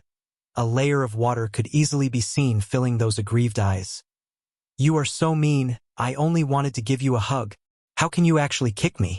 Twitching in the corner of her eye, Bai Yan also felt ashamed of her rashness there. A humph? I thought you were attacking me. Come on, anyone would react the same way if they see a stranger rushing over without a word. This can only be blamed on Di Xiao Wan's carelessness of not giving a proper greeting. Sister-in-law, pitiful in her appearance. I'm homeless now, can you take me in?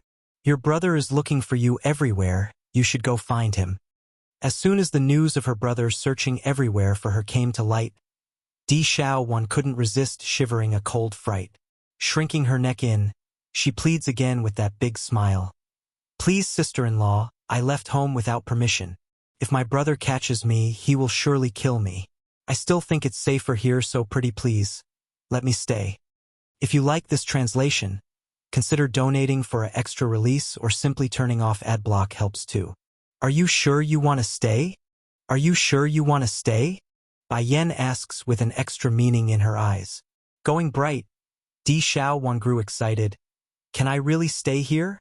You are more than welcome to stay, however. I hope you won't regret it afterwards. Unbeknownst to the girl yet, Di Tsong had already beaten her to the goal of claiming a spot in this manner. By the time she discovers this truth, it would be already too late. Sister Yen Yen, putting on a pouty face, Chui, Holy Land Princess, sends a glare of unwillingness at the newcomer before turning back around. Are you really going to take this girl in? This translation is only hosted on Cat Translation. Di Xiao Wan went cold at the question. Proudly raising her beautiful face up, she fires back. And why can't I stay? This is my nephew and sister-in-law's home, not your home. We don't need your input. Di Xiao Wan, Demon Realm Princess? Do you want to fight again? Chu Yi's face had become a rosy red due to anger. Let's fight then, as if I, Di Xiao Wan, would fear someone like you. Even if the girl had always been oppressed by Di Tsong since young. But those elders in the demon realm and the state teacher himself would always dote her to the extreme. And so, that's why her character would be so surprisingly similar to Chu Yi's. They are two little princesses who are used to being doted and pampered by their peers. Boom! Just as the two were ready to go at it again, a heavy blow from the side suddenly pulled their attention back over. Quickly turning around, That's when they saw Bai Yan's fist leaving an imprint on the door frame. You two want to fight? Alright, go outside and fight. But once you two are finished, there's no need to come back. Frosty and commanding in her voice, Bai Yan left no room to be rebuked here. Frightened to the point where they had to take a step back. The two didn't even have the nerve to breathe using that grieving face of theirs. You must follow my rules while in my place. Easing her tone after getting the intended reaction, Bai Yan was less intimidating. Otherwise I will send the both of you away. Come my son, we're leaving. Hand in hand, Bai Yan pulls the little boy away with her for the backyard. Oh, that scared me. When the brilliant red figure was gone, Di Xiaowan could finally gather herself again. No wonder my old bro is taking so long to conquer her. Such a powerful woman is no joke. This is already considered light already. Chui Yi's demeanor also relaxed somewhat. Years ago back when I set her 3 Shifus treasury ablaze, she nearly had me tortured to death. That's scary? Di Xiaowan couldn't even control the pounding in her heart at the news. Peering over to the girl, she suddenly got an unexpected feeling of kinship. You have my sympathy. Getting smart again, Chui quickly follows up with another sentence. If you are sympathetic of me, why don't you give up and let Bai Yan be my sister-in-law? To hear this out of the blue statement, Di Xiaowan's complexion instantly shot up into a cherry red. Dream on! Sister-in-law is so beautiful. I will never give her to you. Knowing the two are going to start quarreling again, Lan Xiaoyun, cousin, suddenly came down with a wonderful idea due to urgency, exclaiming in surprise like she meant it. Ah! Cousin, why are you out here again? This tiny remark was enough to nearly stop their heartbeat. In her urgency, Di Xiaowan suddenly stretched her arms out to hug her foe. I was just joking you before. I will never fight with you again. If you like this translation, consider donating for an extra release or simply turning off ad block helps too.